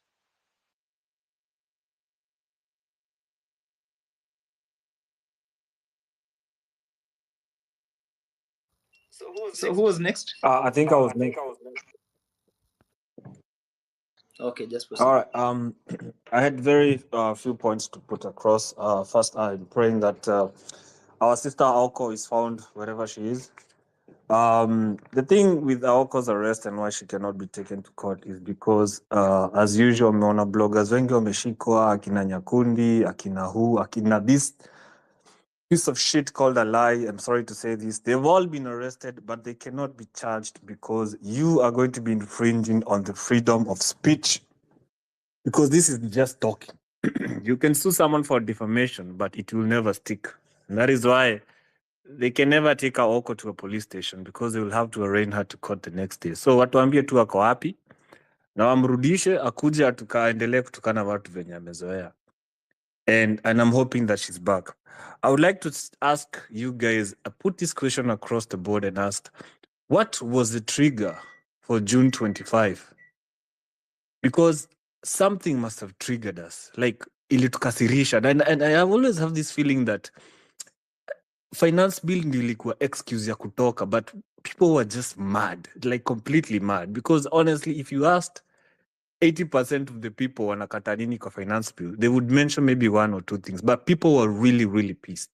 And I would wish that spark, that thing that sparked us to go out in the street would come, because this time now, listen to this, guys, the church is on our side.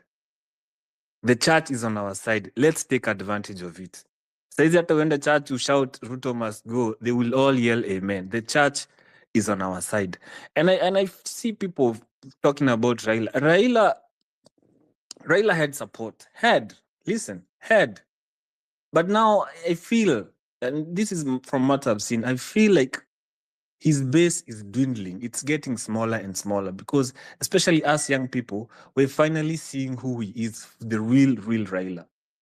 You understand? We don't know why he did what he did, but I assume it's because of that AUC chairmanship, because there's no way you would be running for a AUC chairmanship when you're already fighting with your government at home. You know, kwanza panga kwako kabla ukuje kutry kupanga Afrika mzima.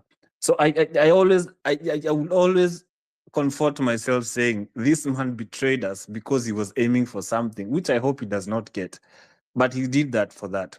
So I feel like to say that we do not have, still have the support of young people who supported Raila at that time, and us losing Raila in this battle, which he was not part of, by the way. To be honest, this was such an organic thing. Raila was not part of the Mandamano. He just came, so we can still do it with or without him. When that young girl was telling him to stay home, we meant that we're going to take care of this. So my question is, what is that thing? What is that spark? Who said something one day that rose everybody up? And I was like, you know what? Enough is enough. Enough, because guys, let me tell you something. You see, countries like North Korea or countries like Afghanistan, this is how they start. If you read your history, you'd see when the German country was divided into two, there was the East and the West. And you know, the East they had some people called Stasi, which they used to use kugunia. In Mau Mau, they call them kagunia, that they would unakuwaga na neighbor lakini hata ujui anafanyanga kazi tu ya kawaida, and they would still instill fear on people so much.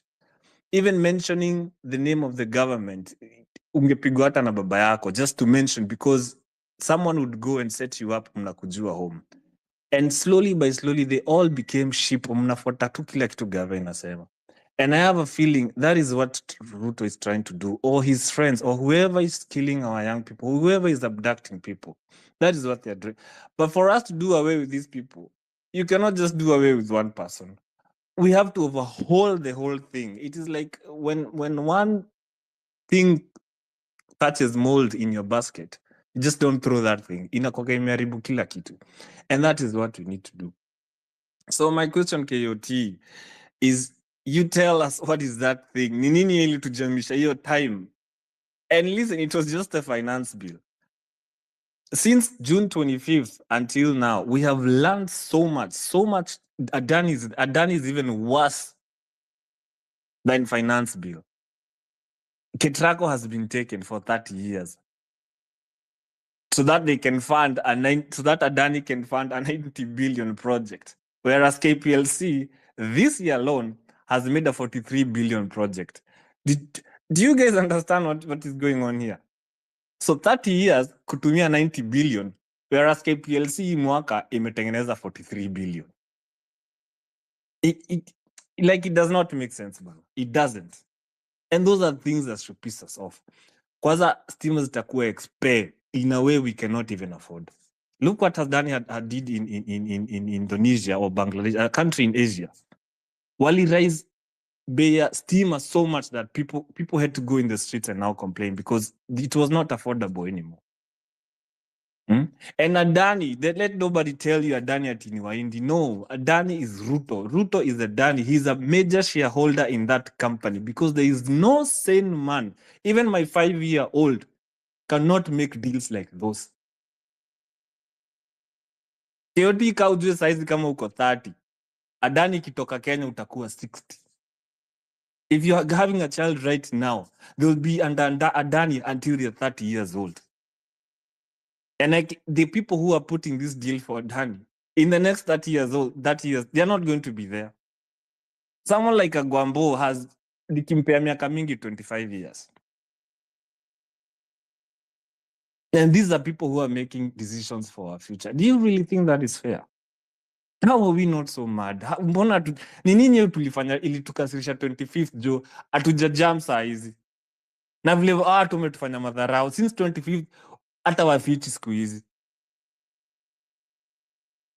I don't have much to say, so thank you very much. Thank you for the opportunity, and I wish you guys to be safe. You see, in developed countries, the ones that I have visited, government keeps information on people. That is there. Safaricom has had information on us for as long as it has been running. It is true. But this information has been used to keep us safe as a people. You understand? There's so many things like the police and the NIS have done to thwart terrorism and all that crap that we do not know about because there's a interagency collaboration between Safaricom, NIS, and other intelligence agencies. And they use this data to curb crime. And that I can understand. But bro, we're not committing any crime. We're just asking for accountability. Me, I have nothing to fear. My phone, me, the only thing, labda uingie simu yangu, the only thing you will find is zile bets nimechapwa na mwindi hapo na pon zangu za Telegram. There's nothing. I'm just a normal guy nashindanga pale mtaani nimetulia, naenda home jioni, napiga hasa yangu naenda home jioni. I don't care. Come check my phone. What? You're going to give me ads on things that me kasina pesa ya kununua kitu. I will not buy. You can give me as many cookies as you want. I have no problem with the government having my information. Get it if you want. But stop using that information to adapt young Kenyans. Stop using that information to kill people. Use that information to find who dumped those bodies in Kware. That is all we're asking. And that is why I have a feeling what people are saying, the people who are abducting guys, they are not in the police force. I know we call them D materials, but dude, no. But you cannot be that dumb, man. There's no way. Mi tunatokaga iko nje kuwapigania nyinyi, alafu unakam kunishika, unanikatakata, unanirusha kwa cell for 30 days bila kuongea na mtu. I don't get it. It is the same way what happened with Bandambano and boda people would come and disrupt us tukiandamana. Buda nikienda home, we tu ndio nitatumia. But unakam kunipiga. Na mimi na fight ndio gidenye unanunua ipunguke bei. But unakam kunivuruga. Unalivuruga juu msi anaendanga na V8. Unafikiria Faruki Beta shaipana nduthi maisha yake yote? Ama mtoto watoto wa mabigi. It makes me so mad. Nasikia nikaona chapa sema slap tu yani. Just to hope that you can put some sense into some people. So my question is, what is that trigger? Who said what that day? Who is that? We need to find that person. That person who made us so mad that people died. People were being shot at going to parliament, but they were still going. What is that? What is that thing? That is what we need to find. Achenini na kina Osama na kina I don't know who. I see what Osama has been doing. I know what he has been doing. And you do not have to be a stupid person to see what he's been doing. Everything he has been tweeting for the last 2 or 3 weeks is controversial. Tu yani, ataki kujua nasema nini. Because it is guilt, and guilt is the worst thing. It will eat your life inside. You can hide, you can smile, you can make all those banters you want. But guilt will eat you up. So KOT, find us that person. Tutafutie huyo msee. Thank you very much. Asante Effie. I'm not going to purport to know what KOT would answer or to know anybody else's answer on that question. Me, I think I'll give what I would say is my point of view on it. There's a word you used yourself where you're giving your submission. There's a word you used somewhere. Can't remember exactly yet the whole entire context of the sentence, but there's a word you used, and that is the magic word. It's not even about who said what. It's not about one person. It's not about a single individual or a group of people. And the magic word is organic. Everything about 25th of June was organic. If you understand how organic impressions can be used in anything that you're trying to drive, any form of a messaging that you're trying to drive, whether it be it on platforms, whether be it on a physical activity, organic elements grow over a period of time, touching over a large sum of people who are being united in agreement by several things that are common amongst them, that are touching on all of them. The finance bill as it was touching all across. And if you remember, the protests that happened, and I'm going to separate the happenings of it. There is the element of the protests themselves, and then there is the element of the conversation. The broadness of finance bill and the impact of finance bill as it would have been felt 2023 was on a very large scale, affecting millions on a very similar level like SHA and or like SHA and SHIF is concerned. And then the other thing is that the protests were a solution placed by this group of persons as a way to echo their voices largely to the National Assembly. All right? And if you remember, from where it began till 25th of June, not a single, and anyone who was there, every one of those days, correct, not a single one of those days was the same. As a matter of fact, day 2 grew from day 1. Day 3 grew from day 2. And when I say day 1, day 2, Evo, I mean the days, week on week for the 2-3 weeks that went by, the days that people went out. I think the first maandamano was somewhere around 9th of June huko. Sindio KOT? Somewhere beginning of June, somewhere around there or towards, somewhere about there. If you check how it went a momentum that grew. And every action that was taken by the National Assembly of the government only went by to fuel the same organic element that had been there over the past month.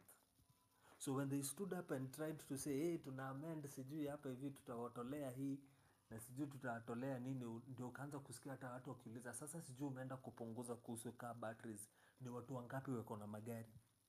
Meanwhile, wamama wenye wanafikiria kuhusu the number of mothers wenye wanafikiria wananid kununua diaper ndio wengi kuliko wenye wanaweza fikiria kuhusu car batteries wenye wanaambiwa watu wamepunguziwa. What will that do? It simply fuels the people more. Hiyo wiki ingine mkienda wale majamaa tulichagua 200 and something na wengine wakanominatiwa, ni kama forgive my language, sometimes I really don't like cussing, but kusema ukweli, wakati wanakaa sisi wote ni matako zao na sisi wote ni wajinga, wakaingia tu kwa hiyo assembly, wakakaa chini, wakapitisha hiyo kitu, ni kama hakuna kitu yote tulikuwa tunasema. First reading, what did that do? Fueled it again. Second reading, fueled it again. So every single part of now going to 25th June was birthed organically. And that is why I've told people that, and forgive my language if you feel it too strong, I think it would be foolish for us to think that the spark that happened on the 25th of June will magically appear simply because we are extra, extra, extra angry with capital letters. There was a lot of work that went by for weeks and months, all those things that you have heard me talk about, that birthed 25th of June. It did not just appear. It was birthed by steps. The steps included people spending time and time again in different places saying why people should refuse the finance bill. You were going on all social media spaces. People are talking about why should refuse the finance bill. Talking to Mama Mboga, talking to Buddha Buddha guy, talking to yani ilikuwa imeenda ikaenda kabisa mpaka pale chini. Sasa hizi makosa tunafanya ni tunafikiria that tutajam kabisa na kuna mahali point tutajam, anga yetu ndio itafikisha magical ile siku. Civic education, hiyo anga, and so many other affiliated things in between will be what will lead us there. So I think that is what I'd say in my own understanding. I think that's part of what happened. And anyone who has a different opinion, please feel free to raise your hand and share with us what you think. KOT play pia unaweza tuambia what you think about the same.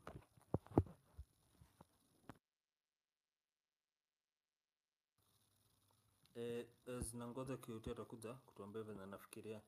Nilikuwa na we spoke to Effie, Nona Ja na Redemptor. Let me talk to Ja first, then I'll come to you, Redemptor. I see Celtic and Philip as well. Ja, let me go to Hey, DK, yeah, can you hear Ja me? and then Philip, then we'll come to you, Redemptor. Yeah, Ja. Poor son. Let's also keep it short, 3 minutes. Asante. Yeah, no, it is. Okay, so first of all, thanks for this opportunity. Been following closely for a few hours. So, I've done my due diligence. I've spoken with a few people that I know in the, I think in the security sector.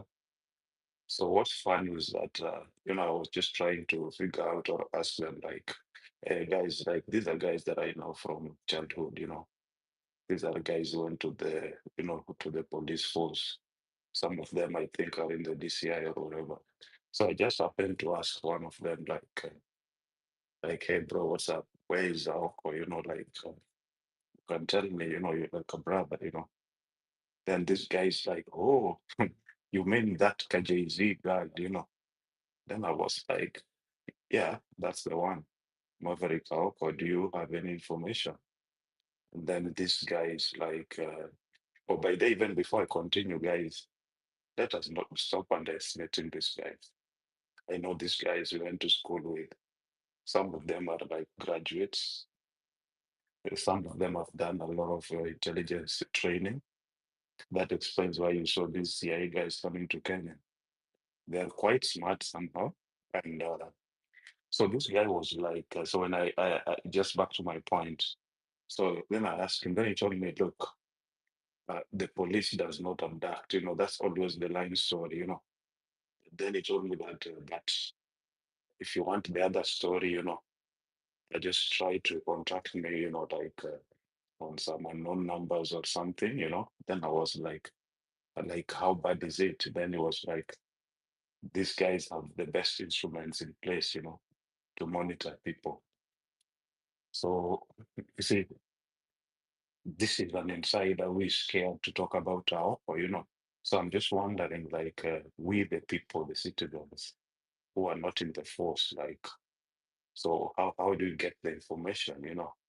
So this kept me, double, guessing, because this guy is like, whatever I tell you, I'm being monitored, I'm being watched. It's like a smart way of saying that.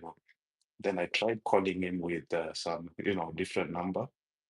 Like, then I told him, hey, you told me to call you with some ID, Then he was like, yeah, that guy is they always use the term like friend of the state, So that's what I wanted. So uh, it's so unfortunate, But then I asked him, so how can you, give me more information, evidence, Then I'm like, hey, I'm not a blogger, but come on, just for the sake, just give us any information, Everyone is asking for Aoko. Then these guys are like, you guys, just let them keep shouting, making noise, and then that's the only way. That's the only thing they can do.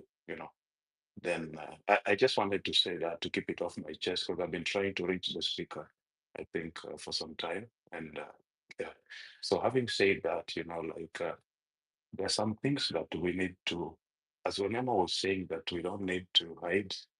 No, that's not true, guys. These guys have instruments, they have technology. It's not just about Safaricom. These guys can reach you out, like I'm not scaring anyone over fear or anything. Like, so we should never, never underestimate them. I remember when I was, I'm in the diaspora. I remember one time I was in Kenya in December last year, and one of the ex-spaces guy was given, I think, 300K by mistake by Elon Musk. Like, pesa iliingia mob kwa akaunti yake. Instead of $300, alipewa like $3,000. So it was a lot. So this lady was like, okay, what should I do? Then I was like, look, if you are worried or scared, it's not your problem. It's in your bank account. Just do me a favor. If kama umeogopa nitumie hiyo do. So just to cut the long story short, I realized that BCI were not able to track me because I was using a foreign number in my WhatsApp.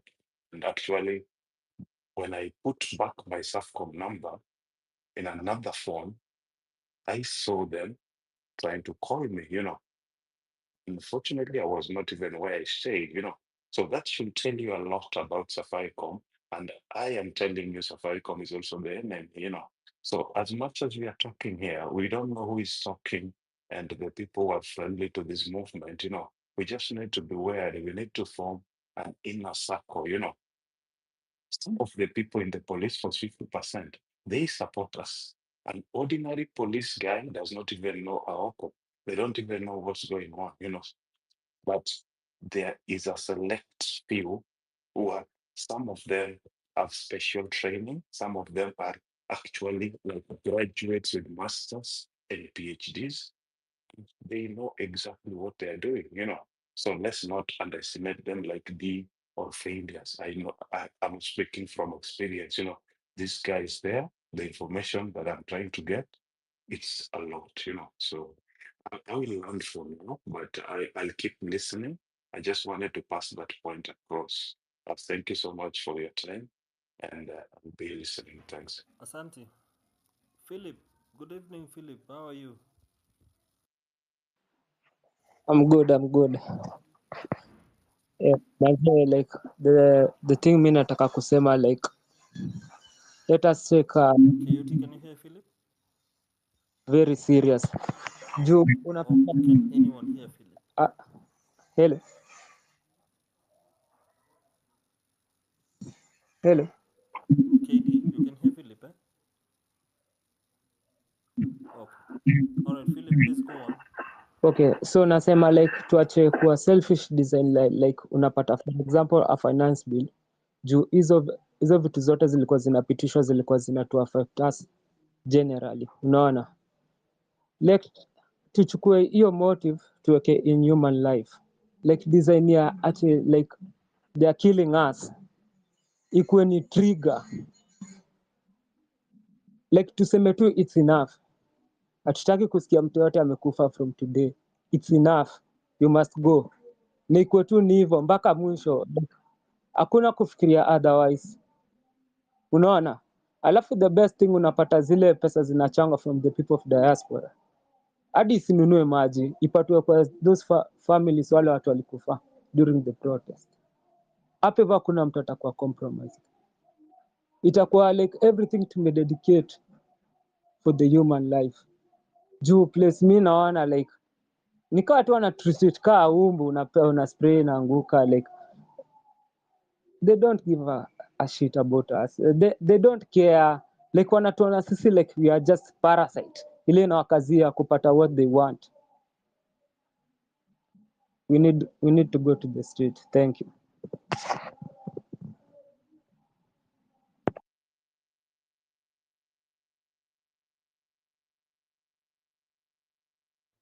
Oh, they're killing your people? That's sad.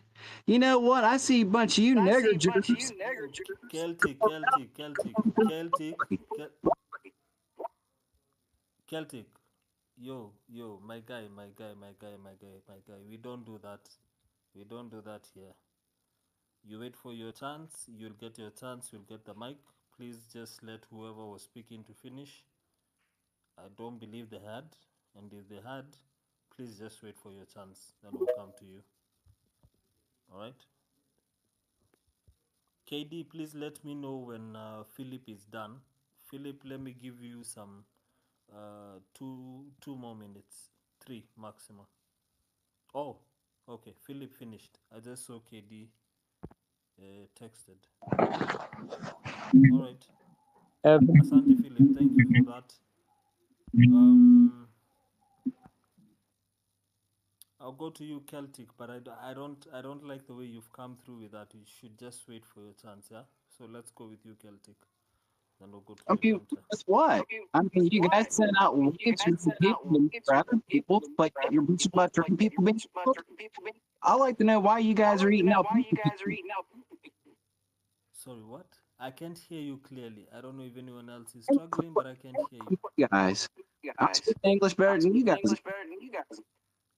You're breaking, bro. I'm breaking up. I can hear myself echoing in the background, and I can hear myself breaking up at all. Ah, gotcha, huh? Yeah, so why are you guys eating albino people? Why do you guys eat cats and dogs? Why are you guys sending out populations to be other people that's not yours? You guys send white niggers to America and you're killing them. You're killing Americans there. DK and Mabonga, please Kioti. mute this guy. That one I'm not doing. Please mute this That guy one I'm not and drop doing. him. Thank you. I just did, Binti. I just did. I hadn't gotten, like I said, I couldn't hear him. I just heard, the only thing I just heard now is he just said we eat albinos or some shit like that. That's the only thing I've heard. I could barely hear anything else he's saying, but I can clearly hear that sounds like a freaking, and forgive me for anybody who call me racist, you want to call me, but that sounds like a serious supremacist, and we are not doing that shit here. Mm-mm. All in all, Forgive me, Ruto I'm must sorry. go. It's okay. Redemptor, good evening. How are you? Oh, I've been here before you took over, and I usually. Binti, Can you thank hear you me? for being quick with that. Can you hear me? Okay, I can't. Oh, you've muted your mic. Yes, there's an order you bring to the space, DK, that I have to acknowledge, because sometimes you come to the space and people want to be very emotional, and it's counterproductive to conversations. And I think I was in another space earlier, and I poured my heart about how we are not going back to Moi time. They have tried, they will keep trying. But I'm discovering there's a group of people who want the rage because it was there in June. Some of us came on spaces even came on social media because we were tired of seeing our children getting killed, our young people getting killed. And what people try to relieve, like you come and say, we're tired of speaking in spaces, a hashtag will not take us anywhere. Hashtags have saved a life. I honestly believe Bob Njage was saved by hashtags. So I think we are not gentle on ourselves sometimes because everybody has made up their mind the method that is going to work. And the method for a lot of people who are far away from Kenya is protest. And I think people are not pushing enough. One of the reasons, because I always bring the spiritual element of conversations or even philosophical, One of the elements that worked in June was authentic cry from the deepest part of us as a nation. Our children had seen us crying, helpless because they were jobless. Then everything after that became people trying to insert themselves in the movement as the leaders. I came here and I said that, and people didn't understand what I was saying. There are a lot of things that we know and we see that we don't come to spaces and shout about. So if someone believes there's no other way except protest, then organize a protest. Because I was in town during the memorial for the people who died. We have not forgotten them. Some people come here and say we had more passion for finance bill than we have for people who died. People had not died. The rage was from the injustices of what our MPs were doing to us. Ngwambia niko kwa ushago kwa mama yangu and I have to explain what this talking I do every evening. Anyway, so the rage was necessary at that time. Now it's going to be sober minds. There's no reason why Aoko should be missing or in abduction if what she's doing was not working. Clearly, voices have more power than we give them credit for. KOT has said the civic education. Some of us want support, but we can't get it because we don't come with the outfit that people want to show that we are doing. I cannot go and do civic education and shout about it because then I make myself a target. So ladies and gentlemen, there's a place for rage, there's a place for strategy, there's a place for calmness. And I'm always telling you that the next moment will be greater than what we keep looking over our shoulders and say, what did we miss? Why didn't we do things differently? Why didn't we go at that day? If you call protest today, there will be a new group of people. The Kikuyus who are celebrating their culture the other day will come and they will not be there for the same reason as KOT, as DK. They will be there for a different reason.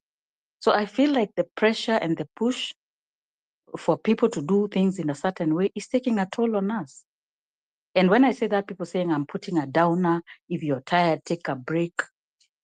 And I'm like, no, the energies that we put together, because there's someone who comes to spaces for news. Is there anything going on? Let me tell you this Safaricom thing. Actually, I'm not even afraid of being followed because I have a friend who is a journalist who got this worked up because of post-election violence of 208. And it got so fired up, it felt like they wanted to overturn the government. He went into hiding in America and they followed him there. And they said, we can see you where you are. And so he got tired of hiding. He lived in America for a while. He came, lived in Uganda, tried to work from Uganda. And they still told him, we know where you are. So he got sick and tired of running and he came back home. And from 208 up to now, he's still doing activism in his own way. So I'm saying, if Safaricom is what was used, unfortunately, to track people in, in the ones who went to the parliament, then the same Safaricom was used on 899 to quantify how many people were in the city. The same Safaricom was used to quantify how many people came out on 20th of October for Makumbusho.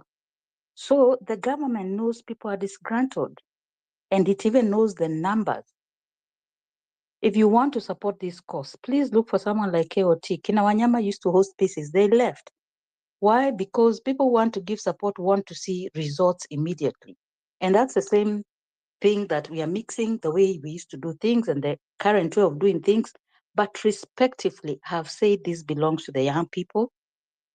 We only come to guide you and tell you, look, this is what you should do. This is what you should not do. In terms of if you're going to be very, very vocal and loud and insulting and everything, it's good to have a plan on how you're going to hide. You can't be very strongly shouting, showing your pictures, and then you live by yourself, you walk by yourself, nobody knows where you live. Those are some of the things when we say people don't want to hear them, they just want rage, let's go to the streets. So I tried Nane to be on the streets at my age. I can't run. But people think, no, you people, let's go to the street. It has to be like 25th. 25th is a great moment in this country. It's a place we'll have reference for because people paid with their lives for freedom, and we must attain that freedom.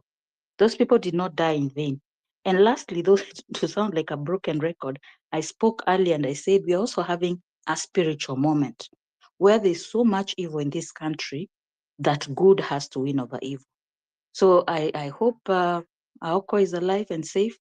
And I'll say, let's not demean tweeting and speaking. Speaking helps. It gives us information. It gives us therapy. Like everyone who was feeling so demoralized when they heard about Aoko, you ran here because you wanted to hear. So anybody who is doing this, anybody who's on the front line, I'm encouraging you, get a community of people who know your every move, from your family to people who are doing what you're doing, and we will overcome.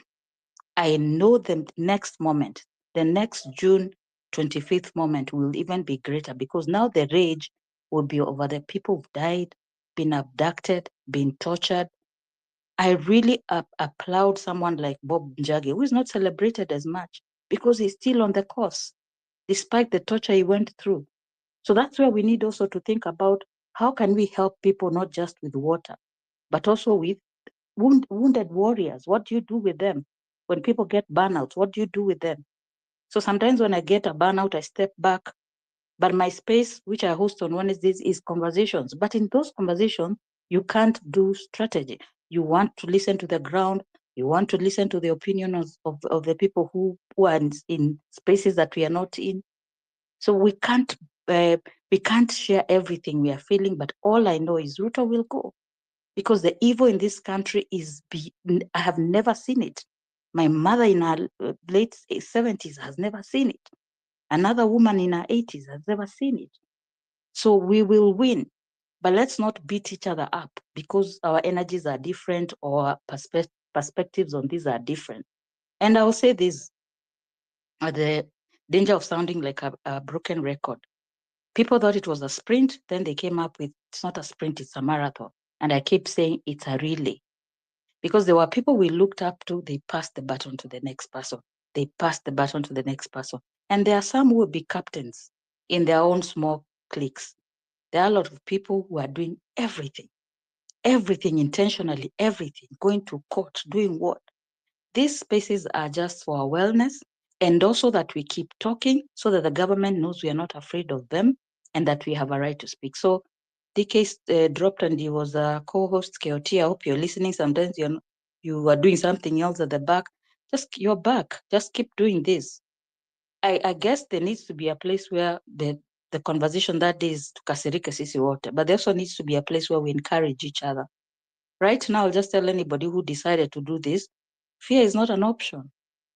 Ruto is afraid of dying as I am.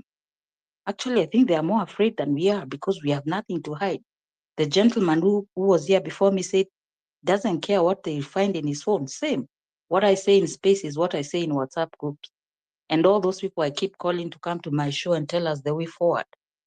So let's not get carried away with sensationalism because we want to feel good that something's happening. Something is happening in a very quiet way. But those who feel like let's get agitated and that's how they cope, let's have a space for that also. So anyway, to everyone who cares for this country, I wish you more power, more strength. Support us. Some of us need support, but we don't even know how to ask for it because you'll say, oh, we are doing this for the money. There's nobody who do the, no, there's no money worth living like this. So we are doing it for country, for love of country. Asante. Asante Redempta. Thank you for your words as well.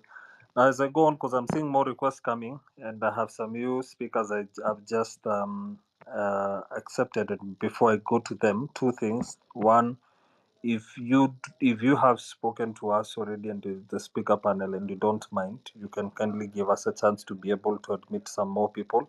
So maybe you can drop down. And then before I go to now the new speakers, let me give Rorigi 2 minutes to give us a second submission, and then we'll go to the rest.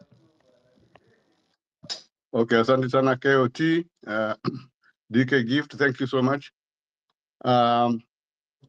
I take what Redemptor just told us in very good light.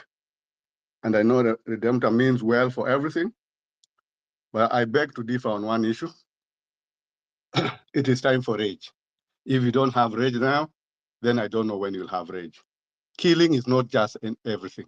Finance bill was a good thing, but now we should have more rage because people have died. There is enforced disappearances, abductions continuing. If you're not angry about that, then I don't know what you can be angry about. As long as a lion has killed a human, it will kill another one. It will kill until you get away from it or you kill it. What am I saying? Redemptor, with all due respect, I don't like using that language because by saying that, it means I'm already qualifying myself. But I don't agree with you that we should go soft. There was time for softness. It is now past. I am one of the advocates of the revolution turning into, we have been doing civil disobedience, very meek with bottles of water and Kenyan flag. No more. We are not going out there with no more protestation because this hungry lion, which has killed people, is going to kill more. Therefore, no calling people to go out without knowing how they're going to defend themselves. And that is where we had reached a point in the 25th June movement that we have to start developing, quote unquote, I don't want to be misquoted, I'm saying a protection force, which the government definitely will deem a militia, because we have to do it. Time for meekness is long gone. Ruto doesn't listen to any meekness, because they say the meek shall inherit the world. That was a confusion from the Christianity. The world is inherited always by the fighters. We have to have fighters. People have fought for freedom of Kenya, and people are trampling it and saying that, people fought in Mijekenda, in Kisumu, in wherever, and forgetting my hero, Dedan Kimathi and Mau Mau. That I cannot be cowed. I will have rage every day, every morning, every night. I have rage, even to the chagrin of myself. Because right now I'm not supposed to be, I was just from an accident and I'm not supposed to be agitated. But we have to have rage. That's all I wanted to say, Gift. Thank you. I'll drop out and be on the listening. But All right. nobody should call us to be softy. This is time for rage. If you love Kenya, you have to have rage. If you don't have rage, then sit down and praise the Lord in your church. Thank you. All right. As I always keep saying, we are going to continue allowing each one of us to share opinions. We're going to have differences in opinion. We're going to speak from different sides of the table, not necessarily different sides of the mouth, but different sides of the table. We have one intention, we have one enemy, we have one goal. Of course, we may have, as we are going by, as things are going by, the paths that each one of us will believe should take and go with are going to differ.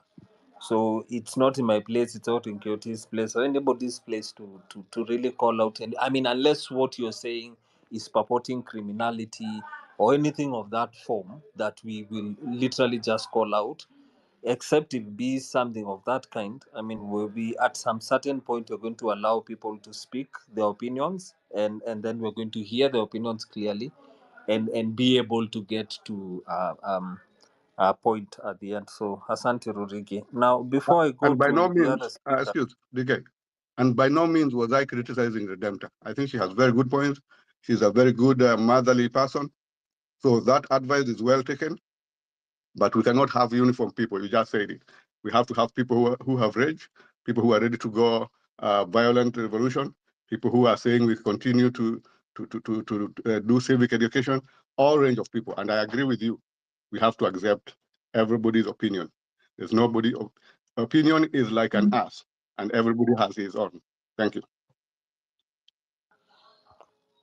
before I go to our new speakers, I have the lovely Gadi who's joined me on the co-host. Gadi, could you say hi to us? maybe even say a word or two. Okay. Am I audible? Yes, you are. Yes, you are. Okay, thank you. I'm very grateful for the space and I'm following up on the conversation and Oh, your mic has some feedback. Let me ask you: Are you on earphones? yeah, actually I can't use my phone without the earphones. So I think Oh, so okay. All yeah. right. Sawa Okay. sawa. Sorry for the feedback. So and thank you.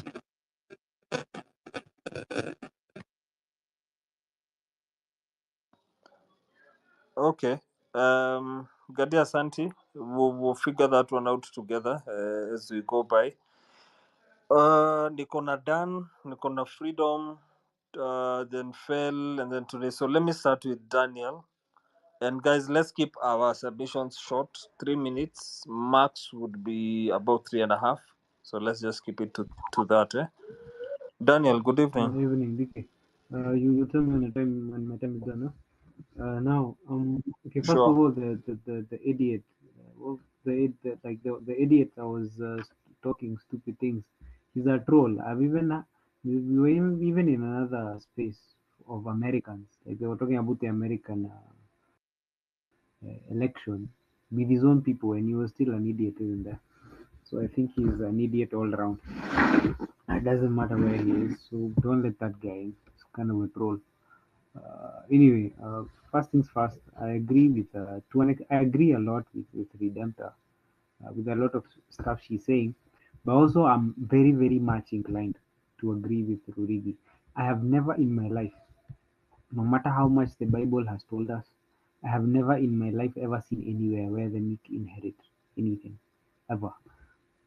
It is always the ones who fight, and there's even a saying for Mount Kenya people that goes that by the time the property of the quiet one is being touched, by the time the property of the loud one is being touched, the property of the quiet one was touched went a long time ago. Like even our forefathers knew that that advice does not work.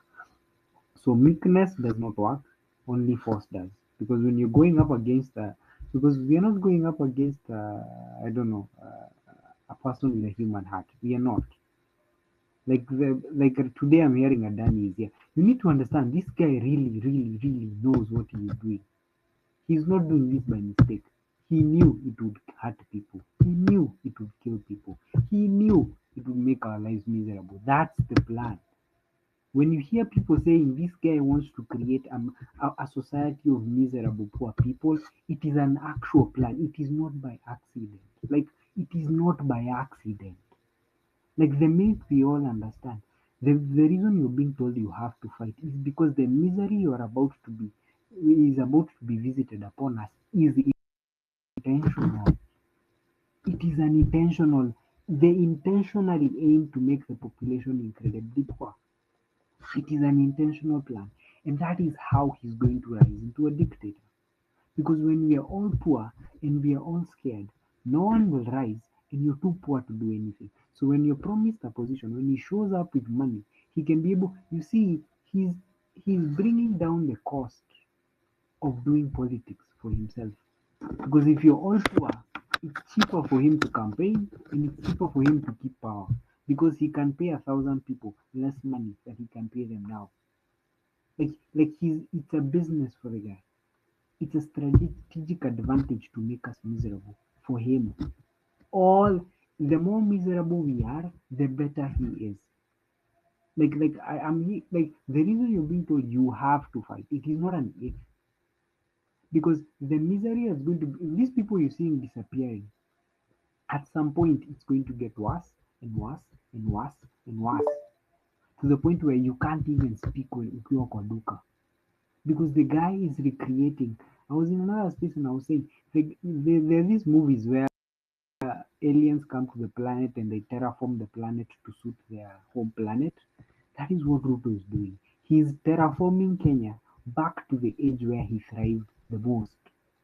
He's literally terraforming the environment to be where he thrived. Because this guy has never thrived in a free, democratic, legally abounding non-corrupt environment. He only knows to thrive in where he was born, and he was born in Kanu, Kenya. That's where his political life was born. So he is recreating it because that is the only place he knows how to thrive. So if Akina Redemptor and the guys who say that they were there in those days, that is what he is recreating. And we cannot afford to believe. Because why would we discredit all the deaths and all the efforts that our parents went through fighting off this entire thing for us to like how I mean if you wouldn't be I'll give you 30. Let's do 30 yeah, seconds it to would that. be a huge disrespect for all the people that fought for these freedoms and we have them now and then we give them away. Like that would be, I think, the biggest failing in the society. Asante Daniel. And of course, as tunaendelea, I still don't have any more requests. When I have any more than the slots that I have, I'll let you guys know. So for whoever who has already spoken to us, you can always stick around with us on the speaker panel. When we are done with a round of the new speakers, we can always allow people for a second submission. Phil, your hand is up. I'll go to you before tuende kwa Freedom Natuni. How are you? So I'm good, huh? So allow me, I'll be very brief and discretic at the same time, eh? As, so let me share this. A few hours ago, KOT urged us to report this Aoko matter to the nearest police station. But now, I gave a call to the DCI boss, the bold man, and for real, do you know what the guy said? The guy is like, he was so busy, like, and if he wasn't that busy, the matter is out of his hands. So of which it got me thinking, like, I would quote Atwoli at this moment, in whose hands are we safe? Okay, that's what I have.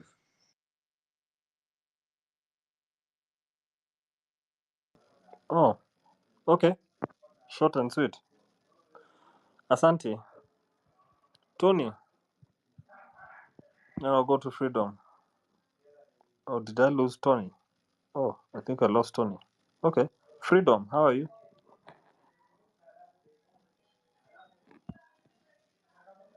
Laban Uritai. Laban, can you hear me? If you can, please open your mic and talk to us.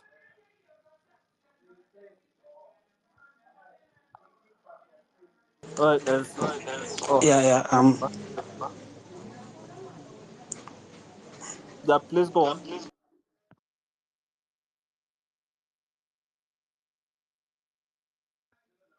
Allah, never ndio ameenda. Redemptor, I'd seen your hand go up. I believe you have something you want to share again. Yeah,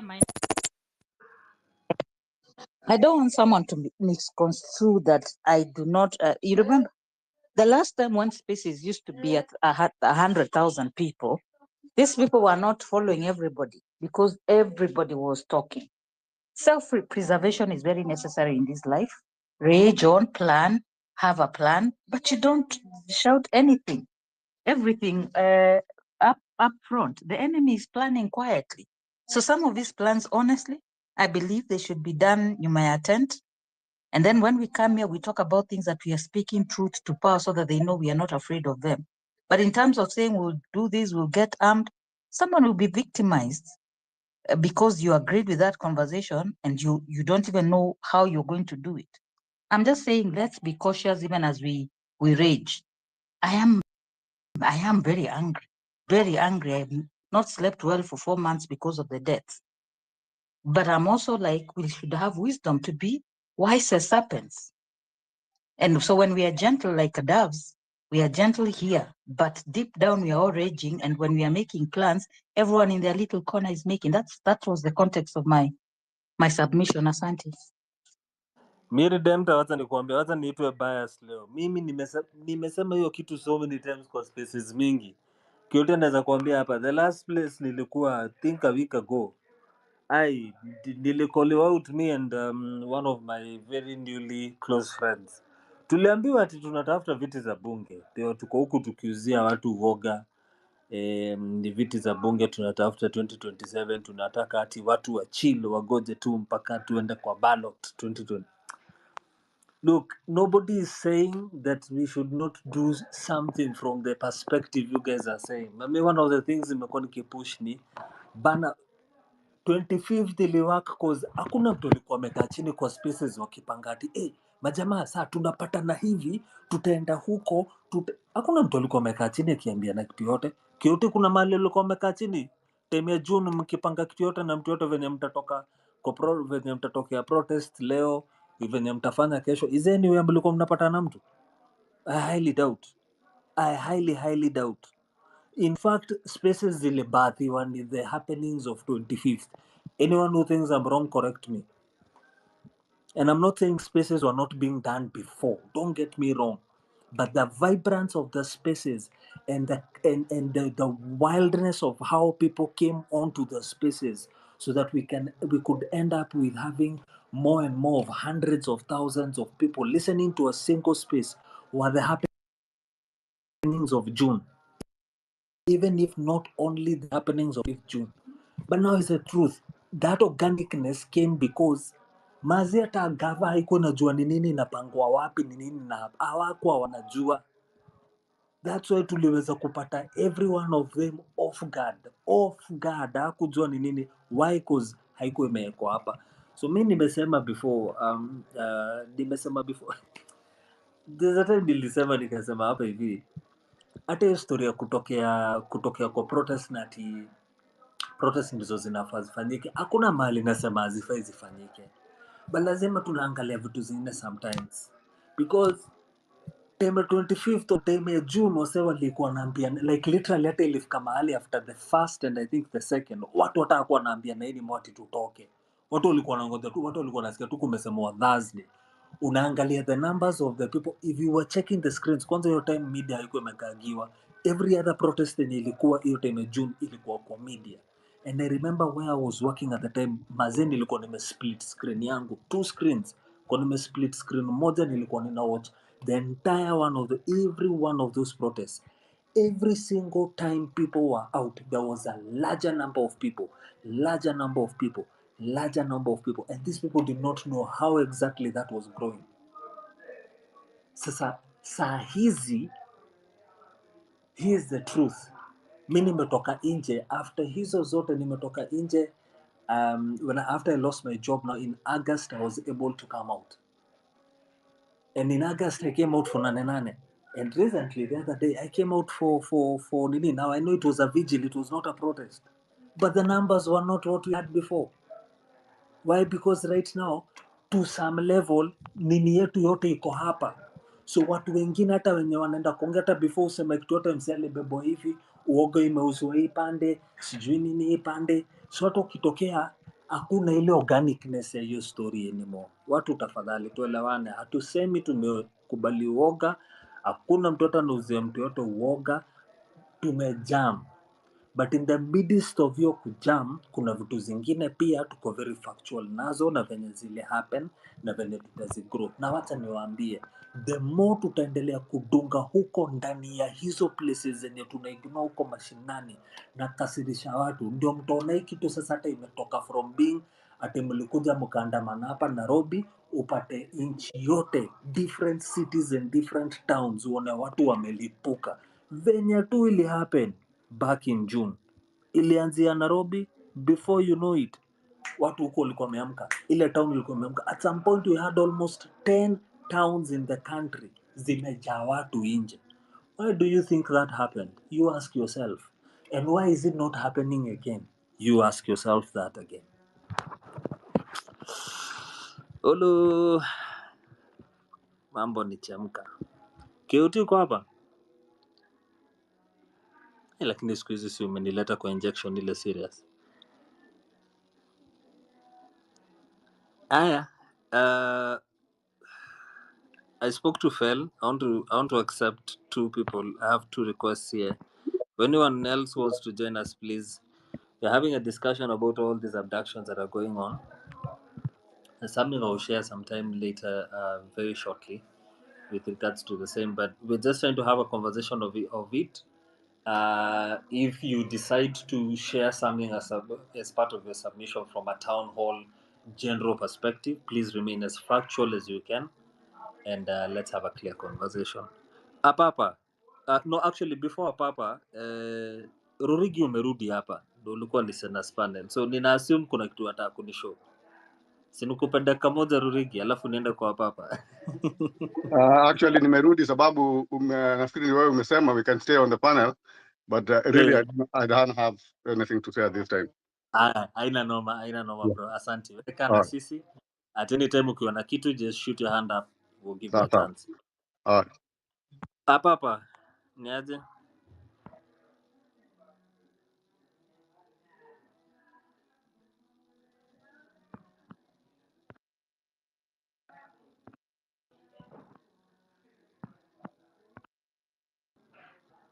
Kioti hapa akimaliza niambie. I can't hear him.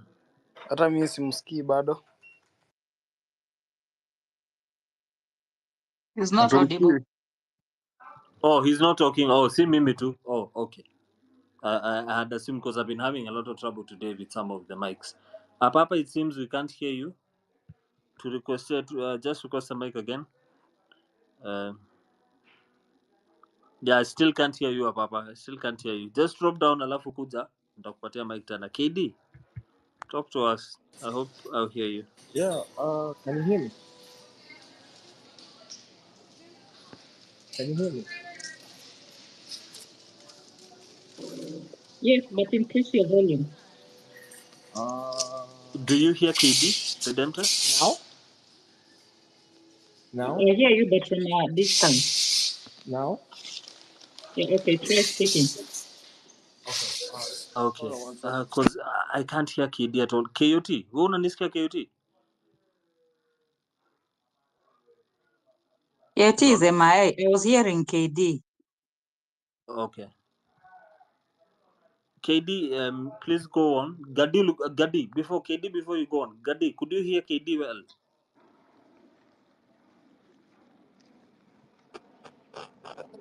KD, can you kindly try to talk? We can hear him, but his background is noisy. Okay.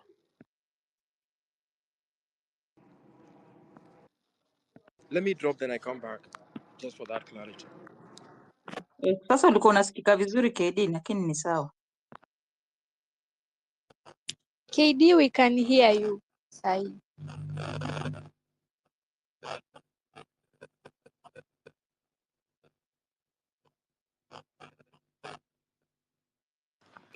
Unanisikia sahi? Yeah, tunakusikia. Anyway, I just wanted to ask DK a question, and Redemptor hata wewe, now that you're talking about this safety thing. With the abductions that are going on, which is, I mean, I based my sentiments just on one thing: complacency and habits. What should we do? For instance, if I'm standing on the streets and I see my friend, my neighbor, or that other person next to me being carried away by people who have masked their faces and in plain clothes, regardless of whether they have weapons, knowing very well that the strongest people you have in the country is numbers. Hata tukiongea stori za kutilia maanani sheria, we have to protect ourselves, and this thing is unbecoming. And unless you send a message, it's seemingly becoming the new norm. So my question to you is, how do we counter any of these activities from happening again? Because it's really saddening, it's scary. I'm just imagining if my nephew, brother, sister, or friend, or even that person who I don't really relate with very well, just being carried away, and I'm seeing guys in plain clothes, masked, taking people, and you're like 10, 15 people who can actually do something. What can I do as a citizen or a Kenyan in this state of a juncture, given the fact that we say lazima tuheshimu sheria? Thanks.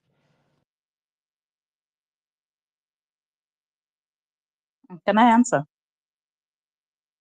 Okay, I don't see anyone. So KD, I don't know if you remember during the height of Maandamano and they had gone to the counties And we saw in Kericho and we saw in Kakamega that the governors of those counties armed a militia group with rungus.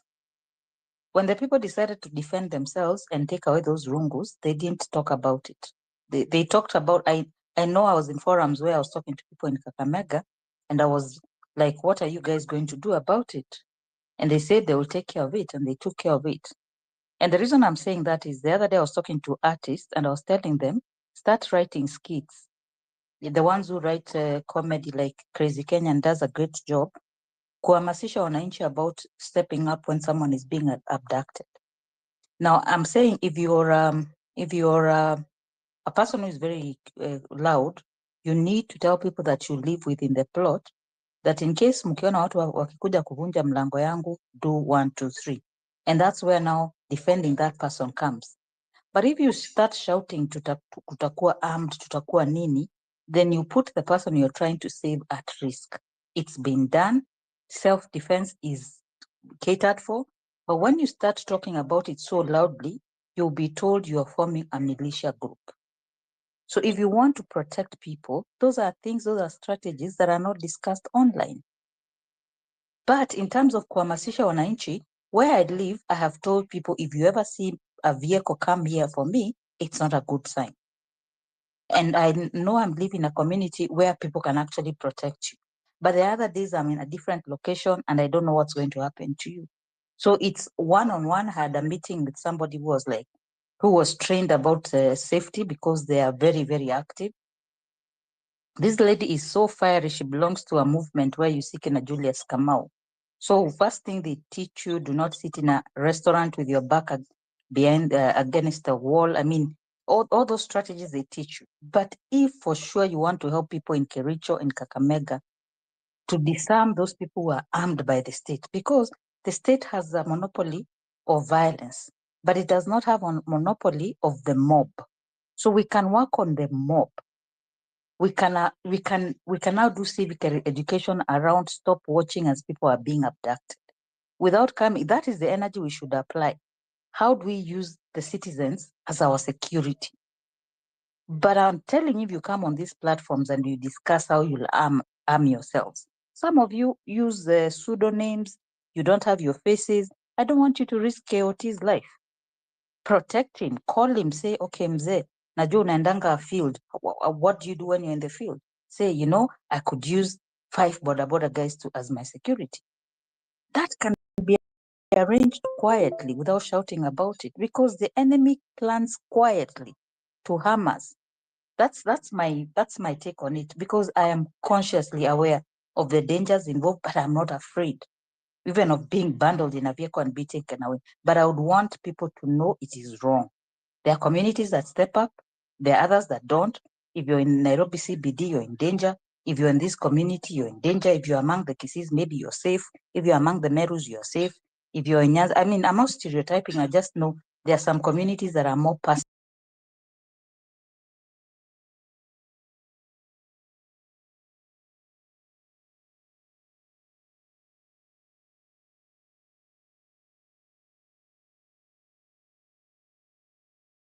Again, I repeat, KOT is always putting himself out there. Offer him security. Anybody who is very vocal,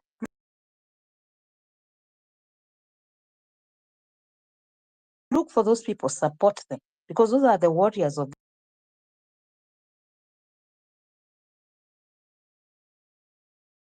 Rectified your mic, your mic. I've tried but I'm not sure kama bado iko na feedback ama iko sawa, I don't know. Iko sawa, sasa you can take it up. Okay. Thank you. So Redemptor, thank you so much for that powerful response. I think new speakers are Salome and Ras the fireman. So we can start with Salome and then tutaenda kwa Ras.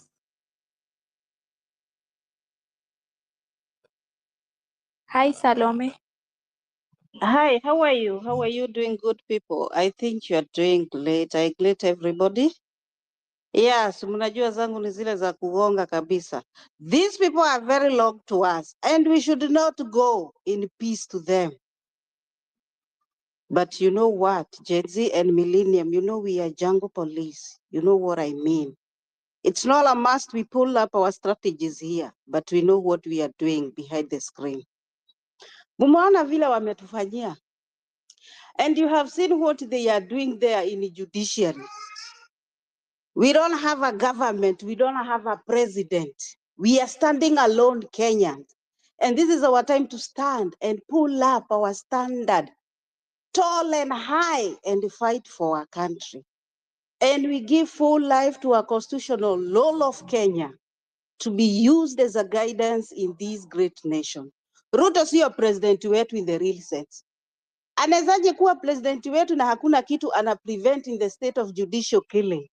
By the time tulienda kule kwa street, there are those heroes who have been killed, other adopted, and other tortured.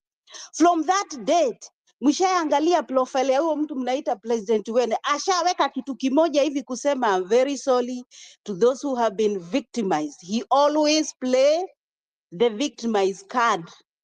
Ye hakuna mahali anatambua mwananchi wa kawaida or the next generation. This is not the time ati kunyamaza sijui we go with the peace. No peace. This is the time we go full force.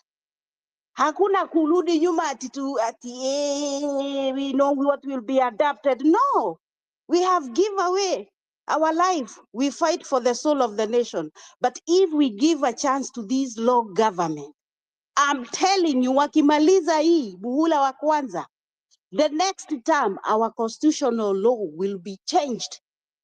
Na hakuna mahali mwananchi wa kawaida atakuwa anajitetea. Mwanzo ile article 1, power belong to the people, itaondolewa. Article 75 itaondolewa. Article 37 itaondolewa. Hakuna mahali mwananchi wa kawaida atasimama. Unaona siku hizi watu wanashikwa, wanakuwa detained, hata hawapeleki kotini. Kama huyo hayuko, mnajua yuko wapi? Hauko, sorry. Do you know where she is now? You don't know. We have taken back to 1982. Dark days where people have been arrested, not taken to, they are not aligned to the court, and they wanakuwa tried, wanakuwa detained, wanaenda kuteswa huko hamjui wako wapi. This is the time now we pull up again to the street. Our guards are still up, tusisikie uoga. And this time we have a very big backup. Let's take the chance. Wacha tuchukue hii chance, tuungane sisi pamoja tuende. Juu tukikosa kujitetea at this time, I'm telling you my fellow Kenyans, akimaliza huu muhula, he will rule more than those 10 years. Mwacheni hapo anasema ati I will protect the constitutional law about the limit of the president to stay in the office. Hiyo ni kuongea, na mnajua Ruto vile anaongeanga, he is a chameleon. Anaweza sema yes leo, kesho anasema no. Anawaangalia nyinyi kuwapima. So let's pull up again to the street. And we know we are jungle police. Do you know about jungle rules? I know you know them. Let's deal with them the way they are dealing with us, ruthlessly. Tusiende hapo na maji, sijui bendera, sijui nini. Face your fear or you get the hell out of the way.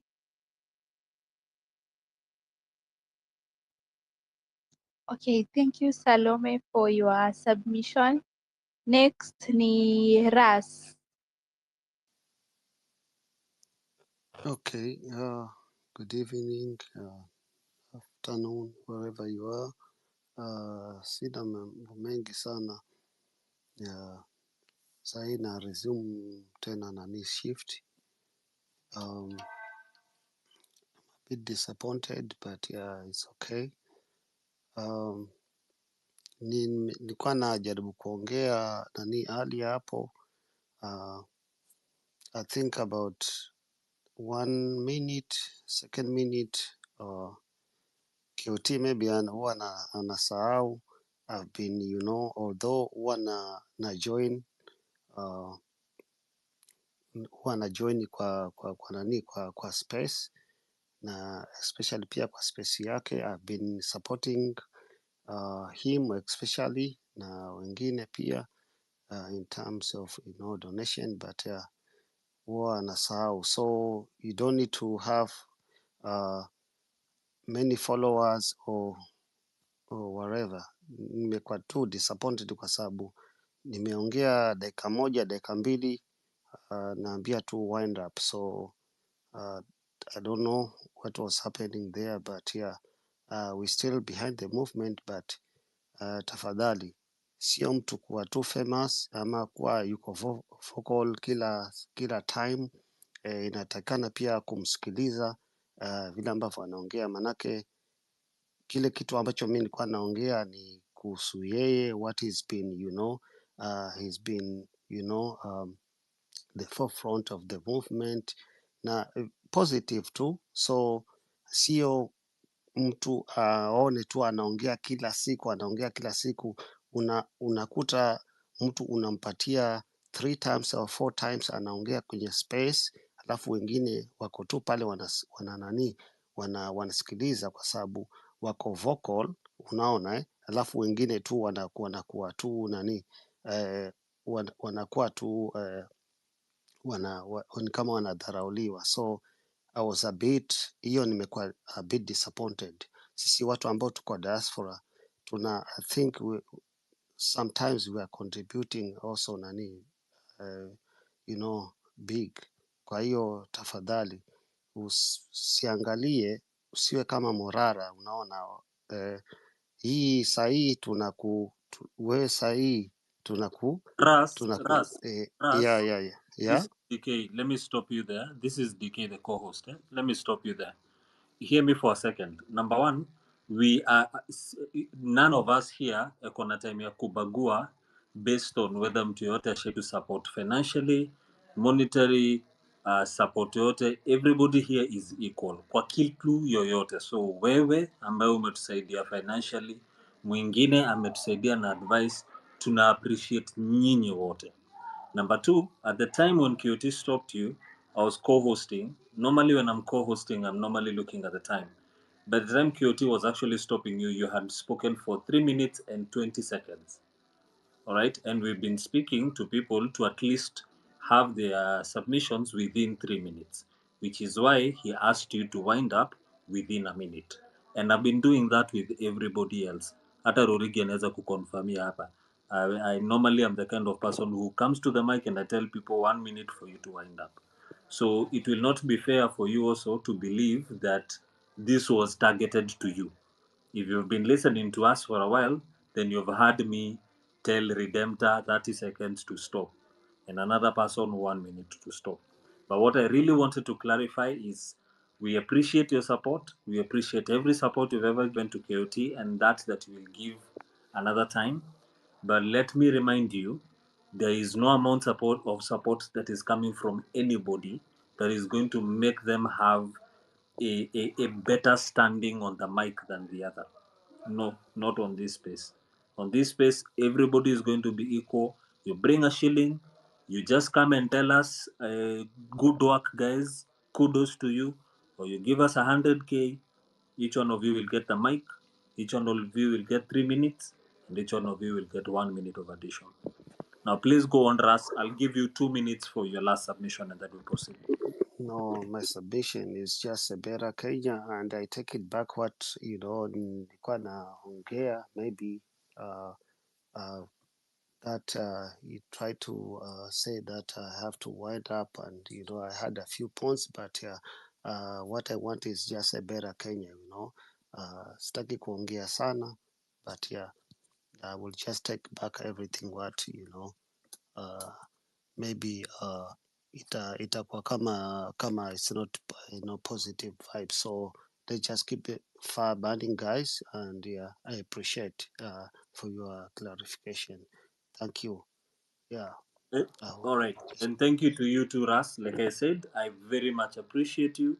I appreciate every one of you because mi naambia ukweli, hata wacha hata sasa ile kitu mnaweza tupea mazi, hata nguvu ya kurudi kwa hizi vitu na hizi spaces na kuzifungua na kuzifanya.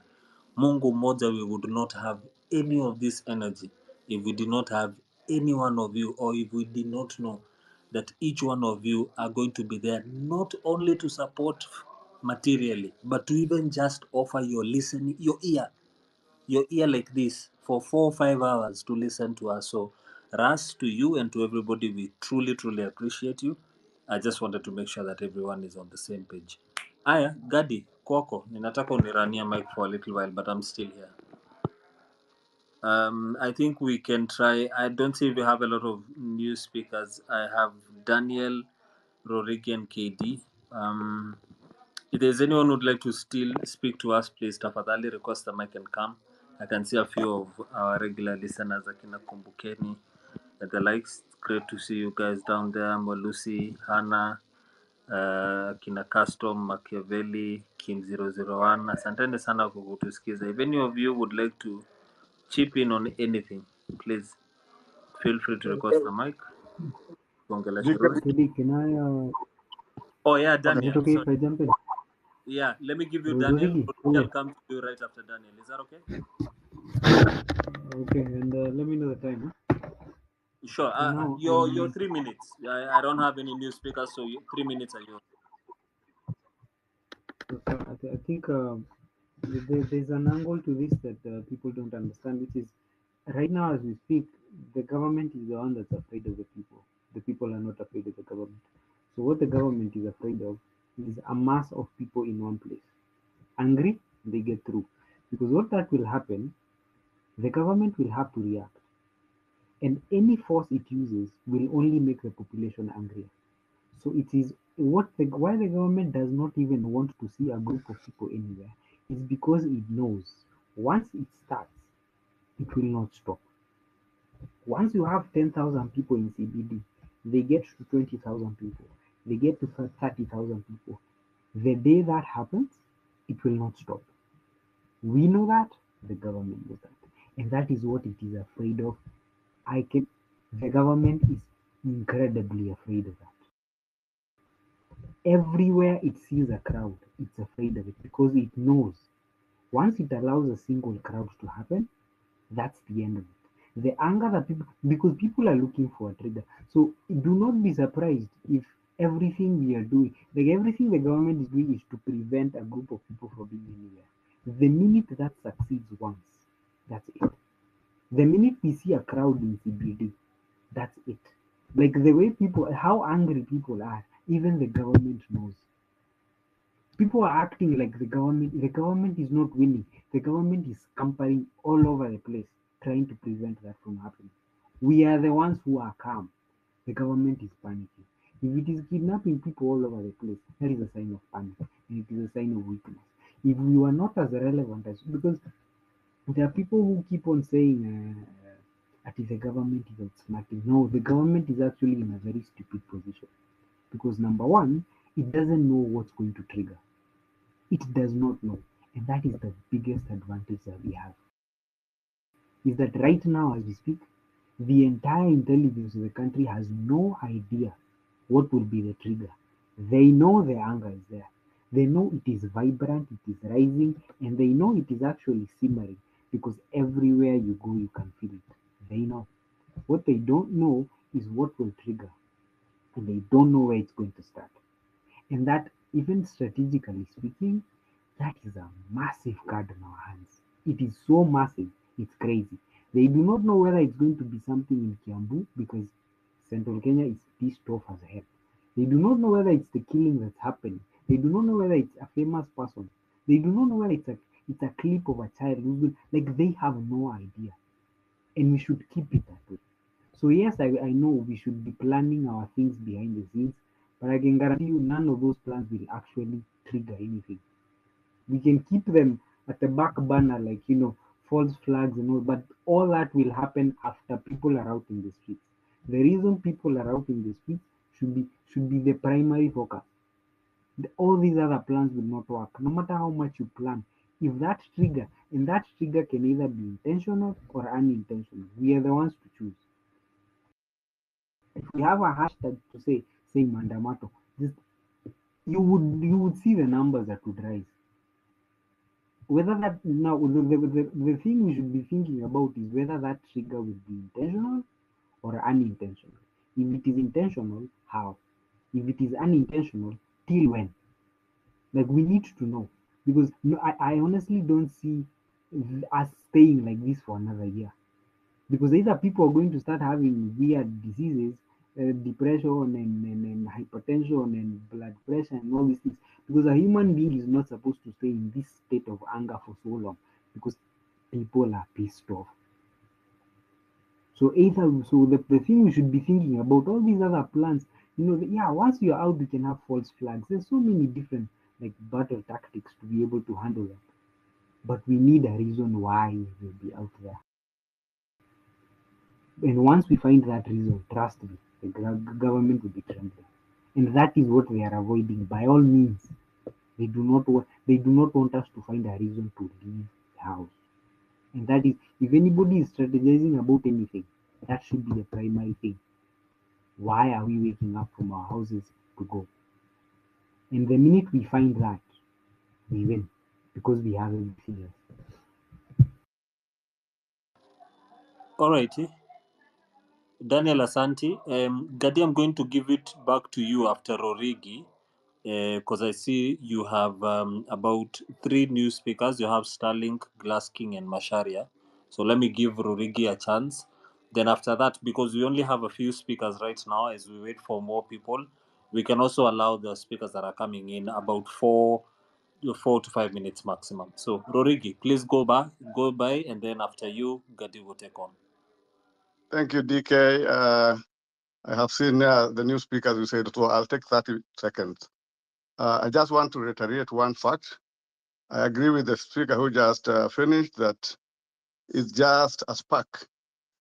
Otherwise, the anger is palpable. Everybody is angry. The only thing I wanted to mention is he also mentioned about we don't know where the spark will come from, whether it's in Kiambu, Muranga, wherever. But right now, Mlima is so much tense. It's so tense that a spark, any single little spark, could easily bring Kenya into a very serious issue. So the government is aware. That's why they're doing the abductions and of people who have a voice in society. So taking from what Redemptor was saying, I understand actually what she's saying, that you don't have to expose everything here. Let it become a surprise to the government. At one time, the way June 25th was a surprise, they didn't know what the people are going to do. They thought it would be business as usual, but it became bigger than they had even imagined. Finally, one statement I just want to make, that really, at this particular time, we need to join and formalize this movement, and which we are doing behind the curtains. We are believing we are going to have at least 100 to 300 people committed really seriously to forming the Kenya People's Reform Movement, Revolution Movement. And we are working behind the scenes. So thank you. Gadi, back to you. Thank you, DK. Thank you, Rurigi, for your submission. So next we can Starlink Jen. Starlink Jen, you can have the mic.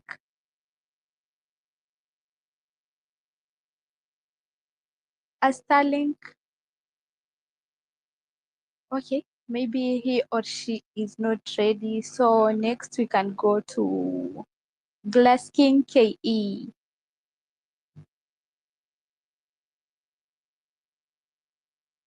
DK, am I audible? Ama najiongelesha? You're Nashanga. A Starlink, Glass King. Can any one of you hear me? DK, can you hear me? Yes, I can hear you. Can you hear Gadi? Can you hear my Thank co-host? you for this opportunity. Glass King Could you hear my co-host? Yes, Okay. I think alikuwa I can hear you. I can hear you. All right. Sawa. Glass King, please go on, and then tutaenda kwa wengine. So ndio nimeingia.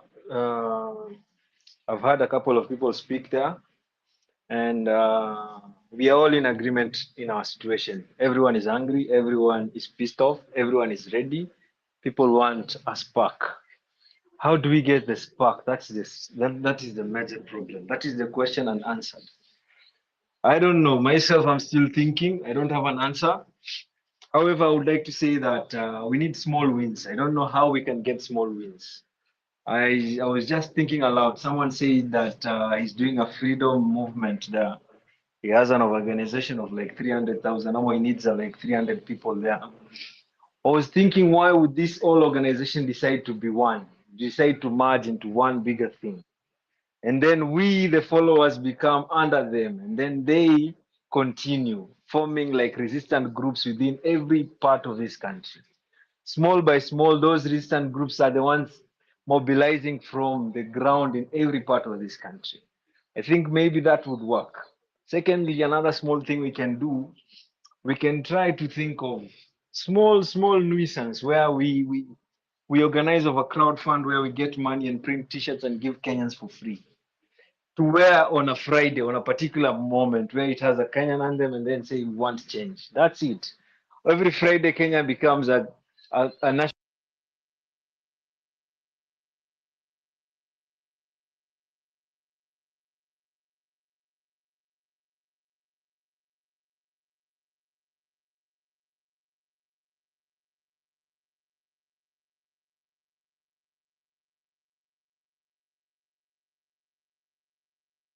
I can't hear anybody. I think Hata nimekimbia right back niulize ni mimi nimehepa. Same here, simski. Glass King, are you there? I'm still here. We Can had you hear lost me? you for a second, bro. We had lost you for a second. Please go on. You were at your second point. You had just I was started off your second point. Yes, my second point would be small wins, just small wins, where we crowdfund, we decide to print T-shirts, and we decide that every Friday that we wear these T-shirts having Kenyan flags, just small resistant groups. Through that, maybe it gains momentum. Through that, every year we give it for free for every Kenyan. From there, something can happen. That's my 2 cents. And we need to start this pack. How we don't know, but we need to start it. That's my 2 cents. That's my submission. Thank you Glass King. So naona Starlink amerudi. Starlink, unanisikia? Okay, amepotea. Macharia. Hello, can you hear me? Yeah, loud and clear. Okay, I'm calling outside the country. I'm in the diaspora. Yeah, my take towards this thing is that you fellas have really focused in doing your major demonstration in Nairobi, and Nairobi is when you carry a demonstration in Nairobi, all the forces are concentrated there. My advice would be to create small cells, like take those demonstrations even to the counties. That by doing that, you stretch the forces of the government. They cannot be able to all those areas. But when you do it in Nairobi, the forces will be concentrated in Nairobi. It will be easy to control you there. But if you do it in the counties, like you had started, you stretch them and not be able to control the movement. That is my take. And I wish you well. I've been following up. My disappointment is like most of these people within the movement, it have come to a point whereby they are like fighting each other, trying to outdo each other, which is actually painting a very bad picture of movement. And people are losing the stream because like, what is all this about? There are some who are using it as a way to prop up their image. So that is my take. I wish you well, but I would go the way of trying,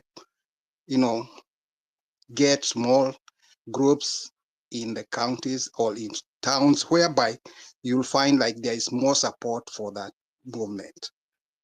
Okay, thank you. Gadi, before you go to the next speaker, let me ask Masharia a question to answer in a minute. Masharia, you said we are doing it in Nairobi, and you're very rightfully you're right. We've really centralized the protest itself has really primarily been done in Nairobi, Yeah. even though in June we saw it go to other places. Correct? We saw Yeah. it happening in other towns in June when we were speaking largely and loudly against the finance bill. So I have two questions for you. Number one, what do you think led to the other cities and the other towns in the month of June to join what had already begun in Nairobi? And number two, uh, depending on how your answer comes from number one, number two, in this moment now, because we are beyond finance bill, how do you believe we can be able to take those demos to what will it take us, what will it take me, KOT, and everyone else of us who has taken this job to heart? What do you think it will take us to be able to get those people in mashinani to also go out and do the demonstration?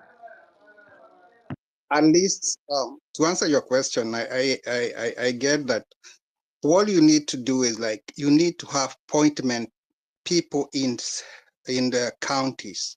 There are counties right now because of what have happened in the political scene, like in Nyanza. Those counties will not support the movement like before, for reasons you people well know. The why I say that you cannot concentrate in Nairobi wholly is because if you do like that, all the forces will concentrate and they'll be able to control you and abduct you and do all those kind of things.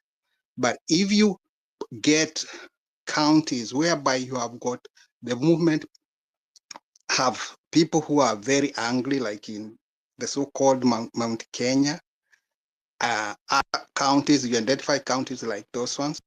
Those are the places you can, it's not the whole country because there are sections of that country which do not support the movement as per now. Like I've said, because of the political situation which is there.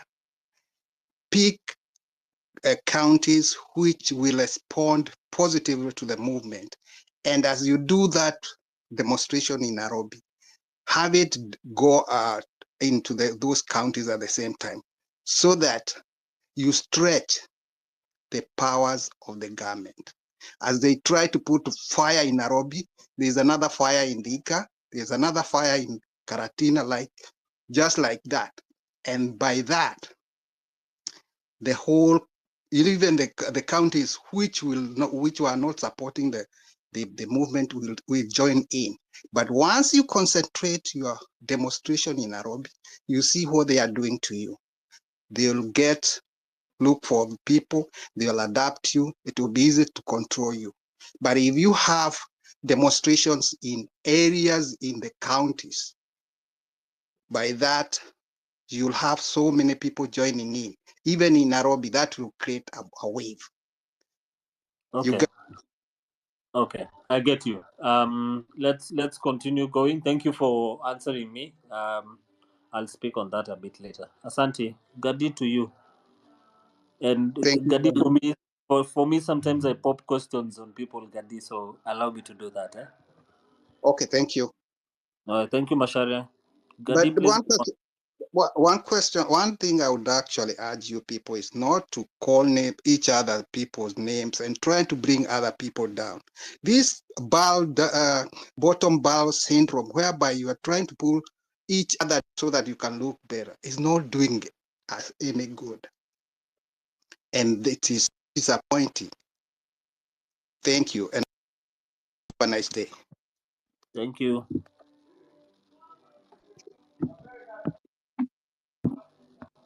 Thank you. Okay, thank you. So, Starlink,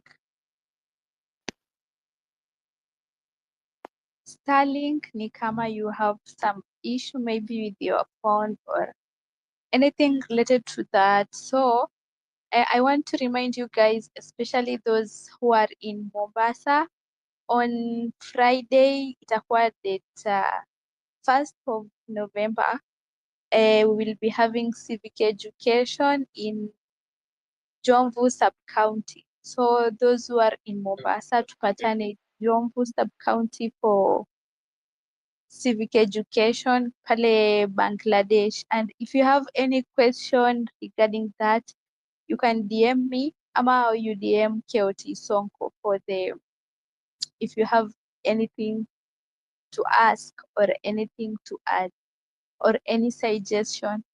So as for now, I can see I have no speaker. I can see someone is requesting. So as, yes, admin,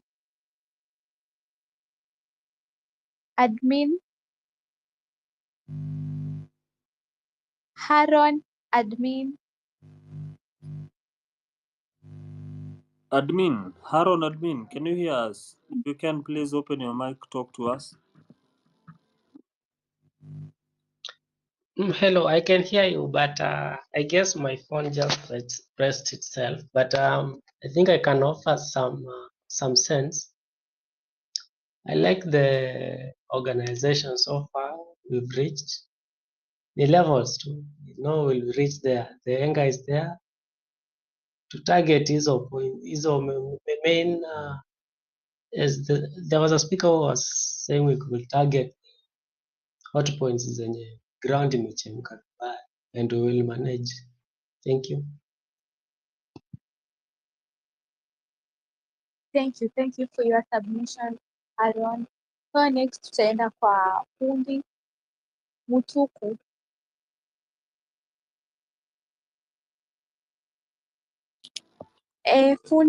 Fundi unanisikia?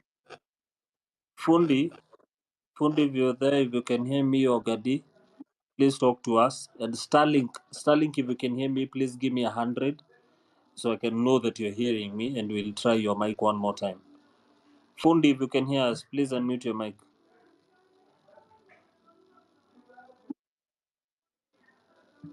Siko sure Fundi anatusikia. Let's keep going. Just keep going, Gadi.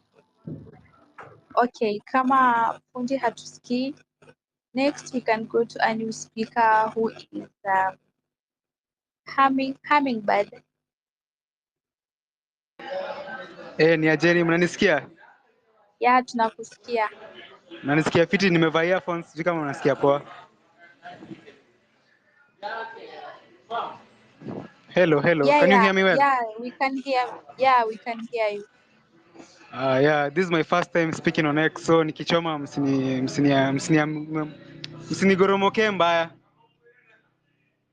So nilikuwa naandika notes, nilikuwa nawasikiza hiyo time yote mkiongea, na kitu ya kwanza nataka kuongelea ni hiyo people are angry. Nyewe wase wamejaa mbaya.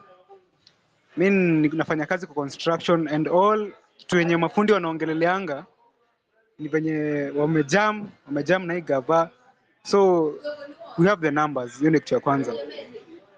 Alafu nilikuwa nataka kuuliza nini strategy yetu ni gani, our strategy, kwa sababu we cannot plan our strategies on X. Kuna spies huku, hata kwa hii actually kwa hii group unaweza pata kuna blogger tu fulani wa Ruto tu anatusikiza tu, anangoja kutema series zetu kwake.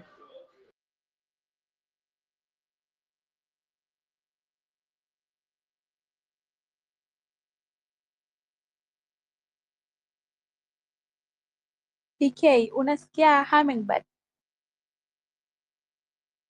Nimemsikia and then akapotea. Amepotea. Hummingbird, kindly check on your mic.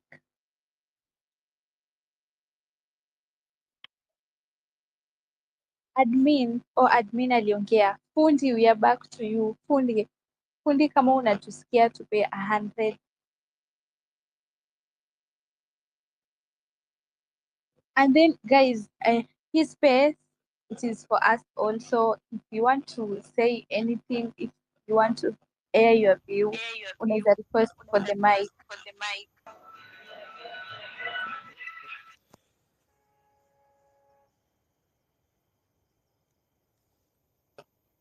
Fundi, I guess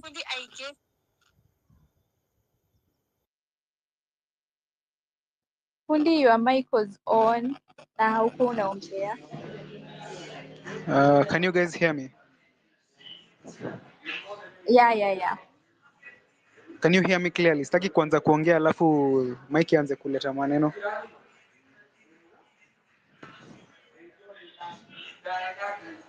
Hey, can you hear me? Yeah, we can hear you. Yeah, so I was asking, nilikuwa wapi? Let me go to point 2. We have the trigger. We are the trigger. Sawa, so tunangoja nini? What is our strategy? And we cannot plan it on X. Kwa sababu kama nimesema earlier, there are a lot of spies kwa X. And even right now kuna mtu anaweza kuwa anatusikiza na anatuseti kwa His Excellency, yeah? Alafu our main agenda kwa hii group naona kwa title imeandikwa Where is Aoko? And who is following up on this story? Who is checking her last scene? Who was the last person to talk to her? Because she's amekuwa pale kwa frontline, amekuwa kutusaidia sana, and all of a sudden she's gone missing. And naona tunaongelea story mingi sana, lakini story yake iko kwa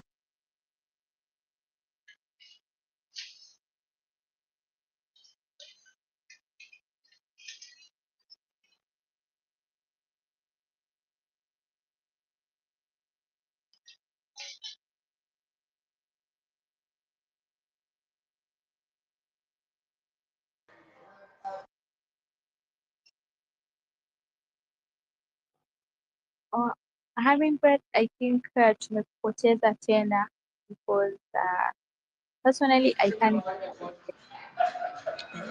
wacha basi niwasikize kwa sababu So sahi hamnisikii poa. tunakusikia. So sahi tunakusikia. You can. Nilikuwa nauliza title ya hii X space ni Where is Aoko? And nimekuwa kwa hii X space for about 90% sijasikia story yote ya Aoko. Like who is following up on this abduction, and how are we going to prevent the future abductions zenye zinaendelea kwa nchi? Yeah, that's all I have to say. Okay, asante Hummingbird, and hii space ni ya kila mtu. If you want to talk, you can just request for the mic, utapata time ya kuongea. And I think personally I'm not in a position to answer your question because join space late, so I think the host or some of the speakers or the listeners who have been following up on the space are able to answer that. Rurigi, naona unmute. Are you in a position to answer his question? Yes, I can answer his question. And not definitely, but I also like the way you told him that this space is for everybody. So the questioner, the speaker, can come with his strategies. Probably it is what we were waiting for. But I want to say that we have spoken about Aoko. Even myself, I came in when the hashtag was there, and we talked about it in terms of how to defend yourself, how the need that we need to find a way of going forward, not going there with water, a bottle of water and Kenyan flag, that we have to start, quote unquote, protect ourselves. Whether you're going to use the border borders, whether you're going to use your own, quote unquote, again, militia, I don't know, but we are still discussing how actually to come up with that protection force. So if you have ideas, was it Fundi or who was talking there? I can see Fundi trying to connect back, but It was Hummingbird. or Hummingbird. Yeah, so Hummingbird, you give us the ideas. This is just we are brainstorming at this point. Otherwise, any definite arrangements are done behind the scene. Of course, we were reminded by Redemptors and others, we don't have to expose ourselves. We don't have to expose everything here on Twitter because people are listening. The government has its own ears on the ground, but the anger is palpable. Everybody can feel it. I'm in Canada and I feel the anger. And for good reason. Just one Kenyan dying is enough. If it was to happen here in Canada that there are killings here in Toronto among some gangs, like we have Somalis sometimes and Jamaicans feuding, If the police locally don't respond that day and inform the provincial, that is like the governor's place, and later the next morning, the prime minister will be involved. If the prime minister does not provide a solution by sending the minister for security or police, whatever, down to Toronto, then the next day Parliament, they'll ask the president, the prime minister to resign because he's not protecting Kenyans. So, going man must go. Anyway, for us to get solutions. But how? That's the kisungumkuti. Hiyo ndio kisungumkuti. Ndio tunatafuta jawabu. Ukija hapa usiseme ati speaker wengine wamesema nini. Wewe unasema nini? Yeah, what is your suggestion? Baba Jackie there, listener, always listening, but I would like to hear your comment. Thank you. Thank you for the response. Coming back, I hope you've been answered. And if you have Yeah. Amenijibu very appropriately. So tuna brainstorm, I get it. But pia mimi najaribu kufikiria solution. I'm trying to figure out a way that we can commune pamoja bila ama bloggers na ama spies kutujua, and niko tu kwa nimepatana na ukuta. I don't see a way. So as I brainstorm, sehemu nyingine tu anaweza ongea. thank you. So next kuna Mwelusi. Mwelusi, kama unanisikia, the mic is yours. Asante sana dada, na kupata vizuri sana. Asante, unaona. Mimi nawashukuru sana kwa yule ambaye ameweka hii space. Nasema asante sana wale ambao mmezungumza. Narudisha shukurani na ninawasupport. Sitaki kurudia yale ambayo mnasema, lakini ninaweza sema hivi. Nikianza kwa Safaricom. Safaricom si mara ya kwanza imejipata katika njia panda na wananchi. Kumbuka hapo awali wakati wa Raila Odinga, kuna wakati aliongoza msafara katika jumba la Airtel kuregister na wananchi wengine. Hii ilikuwa kuboycott Safaricom. Kwa nini? Ilikuwa imehusika kwa njia zile mbaya katika uchaguzi. Saa hizi Safaricom imehusika kupeana data ambapo haifai. Imefanya wengine wameuawa, wengine wameshikwa, wengine hatujui kwenye wamepelekwa. Kivyangu mimi ninaweza sema hivi kama vuguvugu. Hii uongozi, hakuna wakati ambapo vuguvugu limetengenezwa likamuondoa aliye mamlakani kwa njia ya kura. Hakuna kabisa, sijaiona. Na kama kuna mtu huwa anaondolewa ama kuna mtu ambaye amewahi ondolewa kwa mamlaka na vuguvugu katika njia ya kura, hebu tuulize wenzetu huko Uganda kama wamewahi fanya hivyo.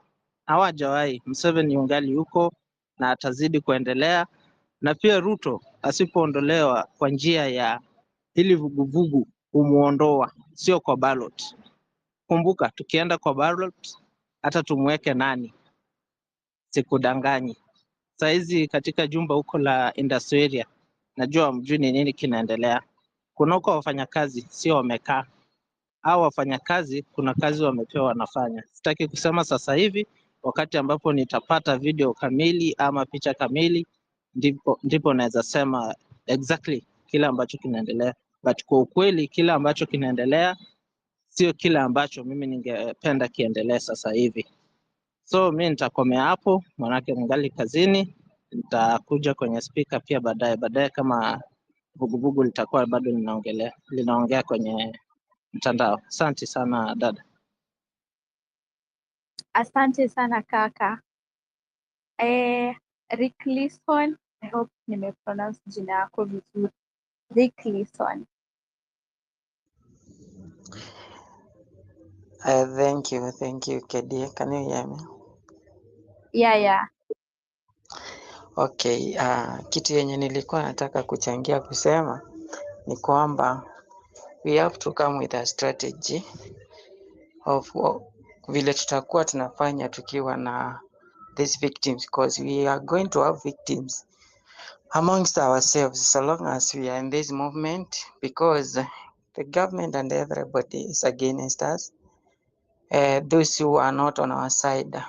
And everybody, so long as you are against this rotten government, so long as you are against this bad governance, so long as you are against this, leaders who are just leading against our wish, all who are just leading against, sorry?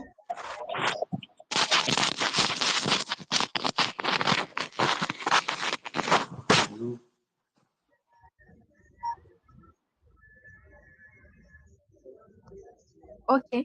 Reckless, I don't know what Hello, is happening. can you hear Can me? you continue? Ni mtu Hello, alikuwa can ame you, unmute mic yake. Sorry. Yeah. hello, can you hear me? Yeah, we can hear you. Okay, thank you. Nilikuwa nasema kuwa tunafaa tutafute njia ya vile ile strategy tukiwa na when we have these victims, vile tutakuwa tuna handle these victims, kwa sababu kila mtu mwenye ako against hii government, it is on our side and we have to look the ways on how we will counter them, like vile tumesema 25th June ilikuwa successful. I think kitu ile tunafaa kufanya ni information. People lack to be informed.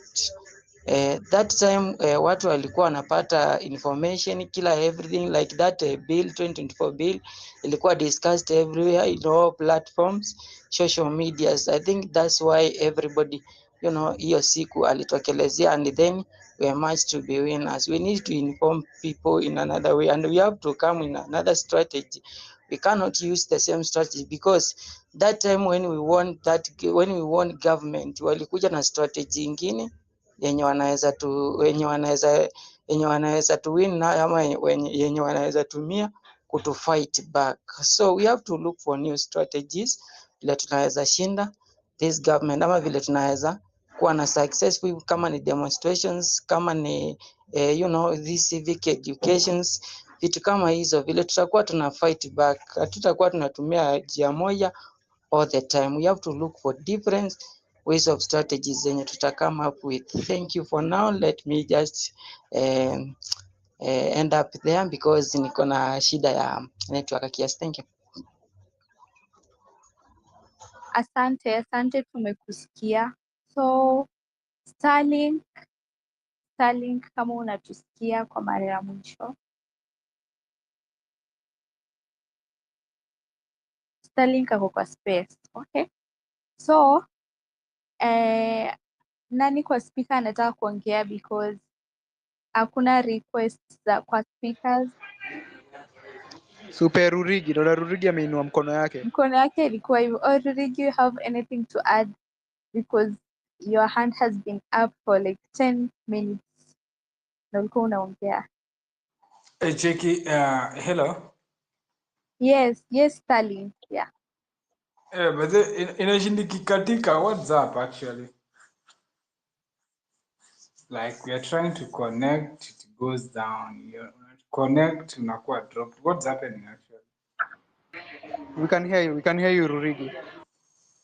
Okay, kidogo tu. I'll just get back to you shortly. Oh, ni Starlink, sorry. We can hear you.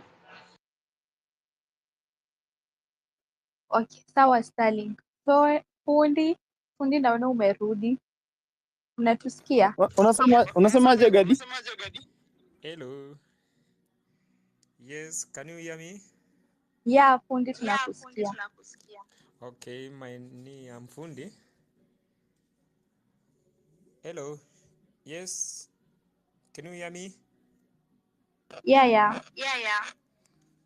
Okay, nilikuwa nasema hivi.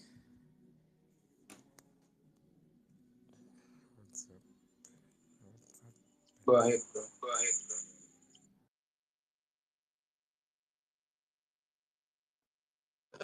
Fundi. Cheki nani? Gadi, Yes. hebu kamse fulani pia kako host. Space inaanguka. Like kakusupport. Unaona like network inasumbua.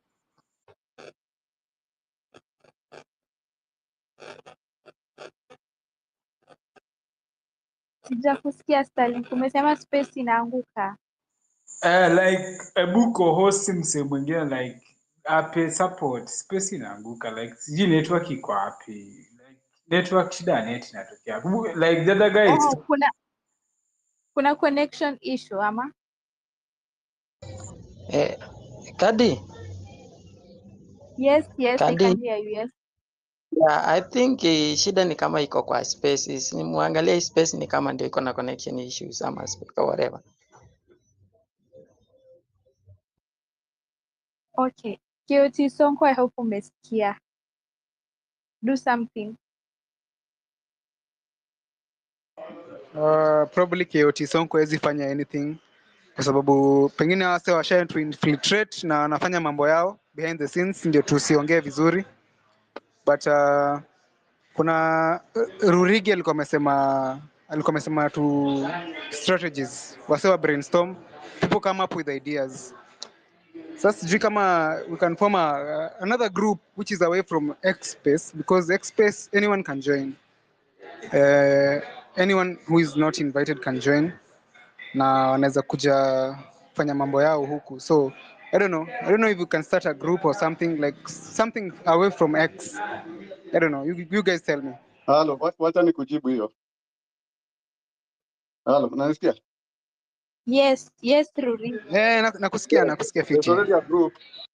If you follow Fabish, do you know Fabish has been holding some spaces? Kuna some registration going on. We want to form a WhatsApp group. We think WhatsApp group is a little safer, but again, we are even looking for a way of using the deep web. So it's something in action right now, but if you're interested, just DM me your name. I'm going to send it to whoever is coordinating. So let's follow each other so that we can be able to. One thing I just wanted to say, so that you can be able to DM somebody, you need to follow them. So let's make it a habit that whenever that's what I do. Whenever I come on space, I follow all those people who are listening, people who are talking, so that I actually have like 2,000 followers, but very few people who follow me. Let's follow each other, make our X space more vibrant. So the solution is we are registering a group. We are looking for at least 300 people as a start. So DM me and I'll DM the name to whoever is coordinating. But we are actually. I have a question. Yes. How will you know that someone is genuine? Ama like mtu amekuwa tu planted hapo. When you join it, there's going to be, we are developing it right now, the policies, what you cannot do, how you can transmit your information. And that's why I'm telling you, we are looking at somebody either who is using a VPN, number one. Two, we are going to the deep web. We have some IT people who can embed us somewhere where only us know what we are talking until we want it to come out. So we are working on that. We have some IT professionals in the group, so they're already working on that. We are calling it the June 24th Kenya People's Revolution Army movement. Sorry, it's not an army yet. Movement. We are not concrete on the name yet. That's part of discussions going on, but we want to base it on the June 25th movement. Actually, I'm offering information from Che Guevara and the Cuban Revolution. So that's what they did. They developed it into a political party after they captured power. Thank you. Okay. Thank you. So just DM, follow each other, and DM me. Transmit. But this is going to take a while. So maybe Okay. Kuna swali fulani Gadi ameuliza like nini, tukifomadi WhatsApp group ama tuingie hadi deep web, how sure are we that the government is not going to be conspiring against us? We're working on Because only people in government that are in deep web will be there, and there are not many. So we have IT professionals abroad who can put us on the deep web that The government doesn't even know anything is going on until we are ready, and then that's when we are going to do it. So number two, on the issue of how do you know? How do you know that somebody is loyal or whatever? We are going to have policies, and if you come in and we discover that you are otherwise than what we thought, we just kick you out, and there is always punishment. Okay. No, somebody can get in undercover and pretend to be one of us, and it's very hard to know That. if somebody is undercover or So not. what are you suggesting? Give us the solution. I'm suggesting we just go all in. We just go all in. Kwa sababu No, hata tukijificha you aje, cannot go. somebody is just going to infiltrate our Not group. at this time. You have to go this way. And that's why I'm saying we are actually giving ourselves a date of 12/12 is when the movement will be officially launched.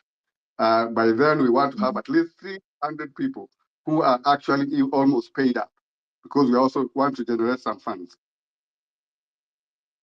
So just give me time, DM me, yes, just say the word yes, I want to join the movement, yes. Don't even say I want to join movement, just say yes. That's it, I know what you're saying. And then I'll transmit your name to whoever is coordinating. There's Fabish, there's another lady, several people of us.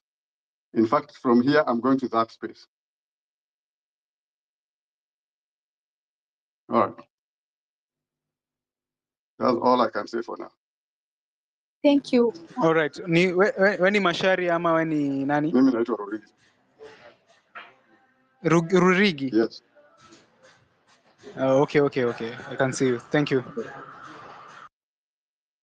Okay, thank you so much. And on the other hand, tuko na civic education ambayo tumeita civic education mashinani, like kwa ground kabisa. By the way, if you haven't noticed, kwa ground watu hawako online, but they are craving for information so bad. Personally, I'm based in Mombasa, and since easy, okay, I've been an activist even before stories zote za maandamano zianze, and we are having KOT alianzisha the civic education mashinani, and I'm reminding you guys, for those who are in Mombasa, on Friday 2 p.m. tupatane Jomvu pale Bangladesh Court. For those who are in Mombasa, I hope you know that place. So I'm urging each one of us kuja na rafiki yako, kuja na nani, like there is power in numbers. So I'm urging every one of us to come. We have a conversation. Admin, I'm trying to accept your request, but I think it's not working. So I think you can cancel and then try to request for the mic again. Meanwhile, Daniel Kinyo, you can have the mic, Daniel.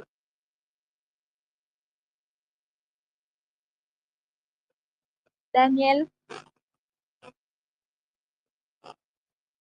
okay. So I think I have no one who is requesting the mic except for admin. Admin, kindly cancel and then request again. So if you want to talk, you can request for the mic. This space ni ya kila mtu, like everyone. Hakuna mtu anakuwa limited kuongea. You can talk. We have freedom of expression in Kenya. So hii space ni ya Wakenya wote. Ukitaka kuongea una request for mic, unaongea, tunakusikiza. Yeah. So I'm not a public speaker. Okay. Let me talk for a while. Yes, okay, thank you. So, Rurigi, I was like wondering, the government is well funded, iko na people wenye wanaweza andika, they have the money. So like kwa hii X kunaweza kuwa tuna mtu mmoja ama wawili wanakusikiza kenye unasema, and they have figured out that you are starting something of the deep web, and they're gonna say yes when umesema, just text you yes, and they're gonna join what you're saying. Probably you're gonna vet them na watajifanya ni wazuri sana because they are government agents and they can impersonate being good guys eh? So like mi nilikuwa na suggest sisi tuamue tu kukufia hii nchi. We just do our thing. The people who are gonna support us watu support, wenye wataki kutusupport wakae nje. Yeah, because ile maandamano ya 25th haikuwa na deep web pia, na wase wali show up because at least kulikuwa na watu, tulikuwa tunaongelelea finance bill hiyo time and people had interest in that. That's why I was getting to the point of what is the trigger. Trigger ni gani? Ni nini itatufanya kama nchi ama kama wananchi tuseme no, hapana, it has gone too far. Yeah, that's what I was hinting at. Please someone take over. Thank you, thank you. So anyone who wants to speak, anyone, because can, if you're a listener, you can request for the mic. And I think we are changing the topic from Aoko to importance of civic education. How civic education is impacting the people grassroots in our community. So I'm urging you guys, if you want to speak, you can request for the mic and air your view. So Justus Wanyonyi. Hello. Hello, tunakusikia Justus. Okay, mimi maoni yangu nilitaka, unaona, tukisema tungoje sijui civic education nini na watu wanachukuliwa moja kwa moja, si watafunza tushtukie tumebaki maybe mtu mmoja na hakuna kitu tutafanya. Hii kitu naonelea watu wangeamua tu mara moja kudili nayo na iishe kabisa hivyo, sababu watu wanaisha na maisha inaendelea kuwa ngumu. Ukiangalia sasa hivi vijana wenye wameenda wakasimama kwa laini ati wanaenda Katari ni wengi sana, kumaanisha uchungu wenye Wakenya wako nao. Na hata ujui ukienda Katari kama utarudi ukiwa hai ama watakumalizia huko. So kwangu ningeonelea tu kama youths ni wangepanga tu tufanye tu kitu ambapo inaweza tengeneza nchi. Watu wenye si tunaambiwa watu wamenunuliwa kutoka nje kuja kutuua huko. But kama sisi unaweza kubali cha mtu kutoka nchi nyingine kukuja kuua kwako. Ni kama nyumba yako waambia ati jirani alitoka huko kuja kukuua tu kwako hivyo. Na warudi. Si hao watu nitakana wao vile wamekuja huko warudi huko kama wamekufa. Mimi nilionelea, alafu hii mambo ya kukidnap hii. Okay, mimi siko Nairobi sahi. But hao watu wenye wanakuja kukidnap, watu wenye wako karibu, mimi naonelea wangekaa tu na mawe wagonge hiyo gari mpaka waue watu wenye wanafanya hivyo, mpaka mtu mwenye anatumwa kwenda kukidnap mtu akuwe na wasiwasi kwamba nikienda sioni nikirudi. Bure tutawakopa mpaka lini? Hiyo ndio maoni yangu.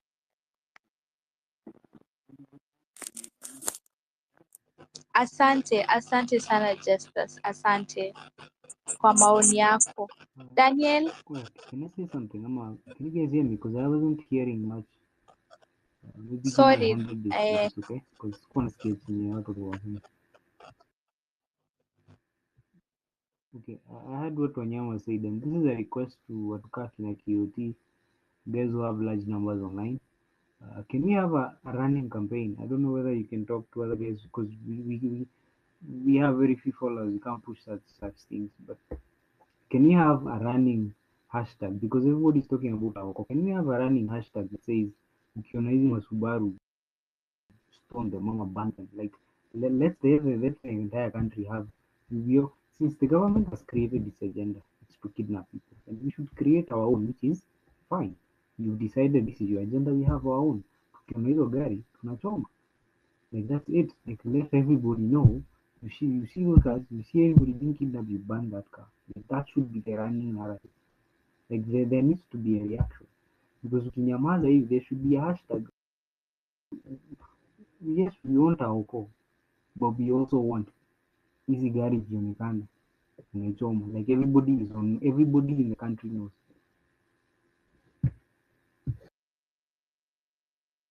Okay, Dan ni sawa, but there is something going on na hawa sijui, I don't know if I'm supposed to call them bigwigs, but as you can see wamekuwa na fights. I think kila mtu anataka kuonekana yeye ndio ako kwa forefront, something like that. I was Maybe actually some expecting a of them are both. But is that something that can be done? What is it? So what I am personally suggesting is I think sisi wenye hatuna large followers, we can start and then someone mwenye ako na influence kama KOT anaweza tu back up. I think it can still work perfectly. Si lazima tutegemea hao watu wenye wako na followers wengi, as long as sisi tumeanzisha maybe ka hashtag or something like that, ama yeye aanzishe and then us tuna backup, bado tu itakuja hapo juu na watu wataona. I think that one can work. Oh, Daniel has left, but I hope that you heard me.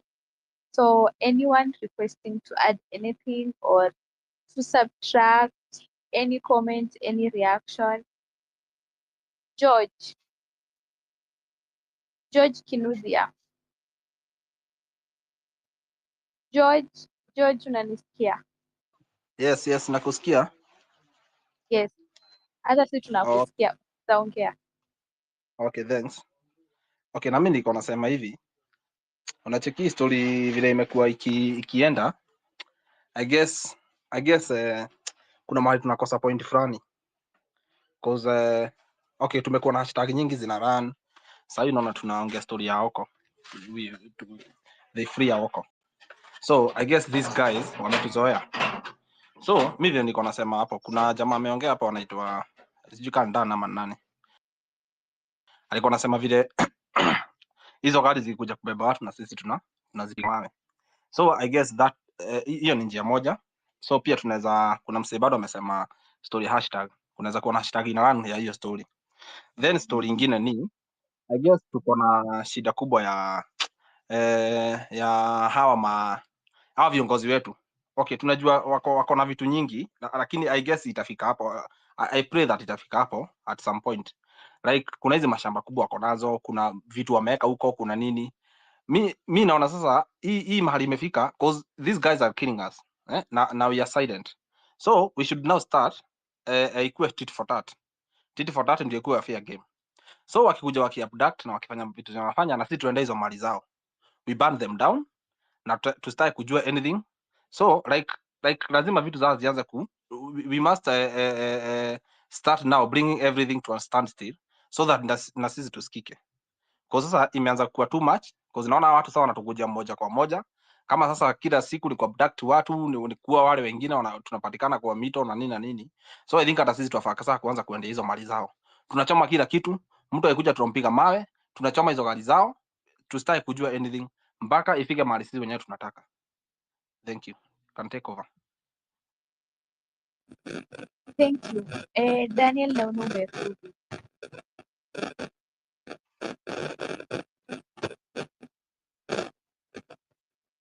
Daniel.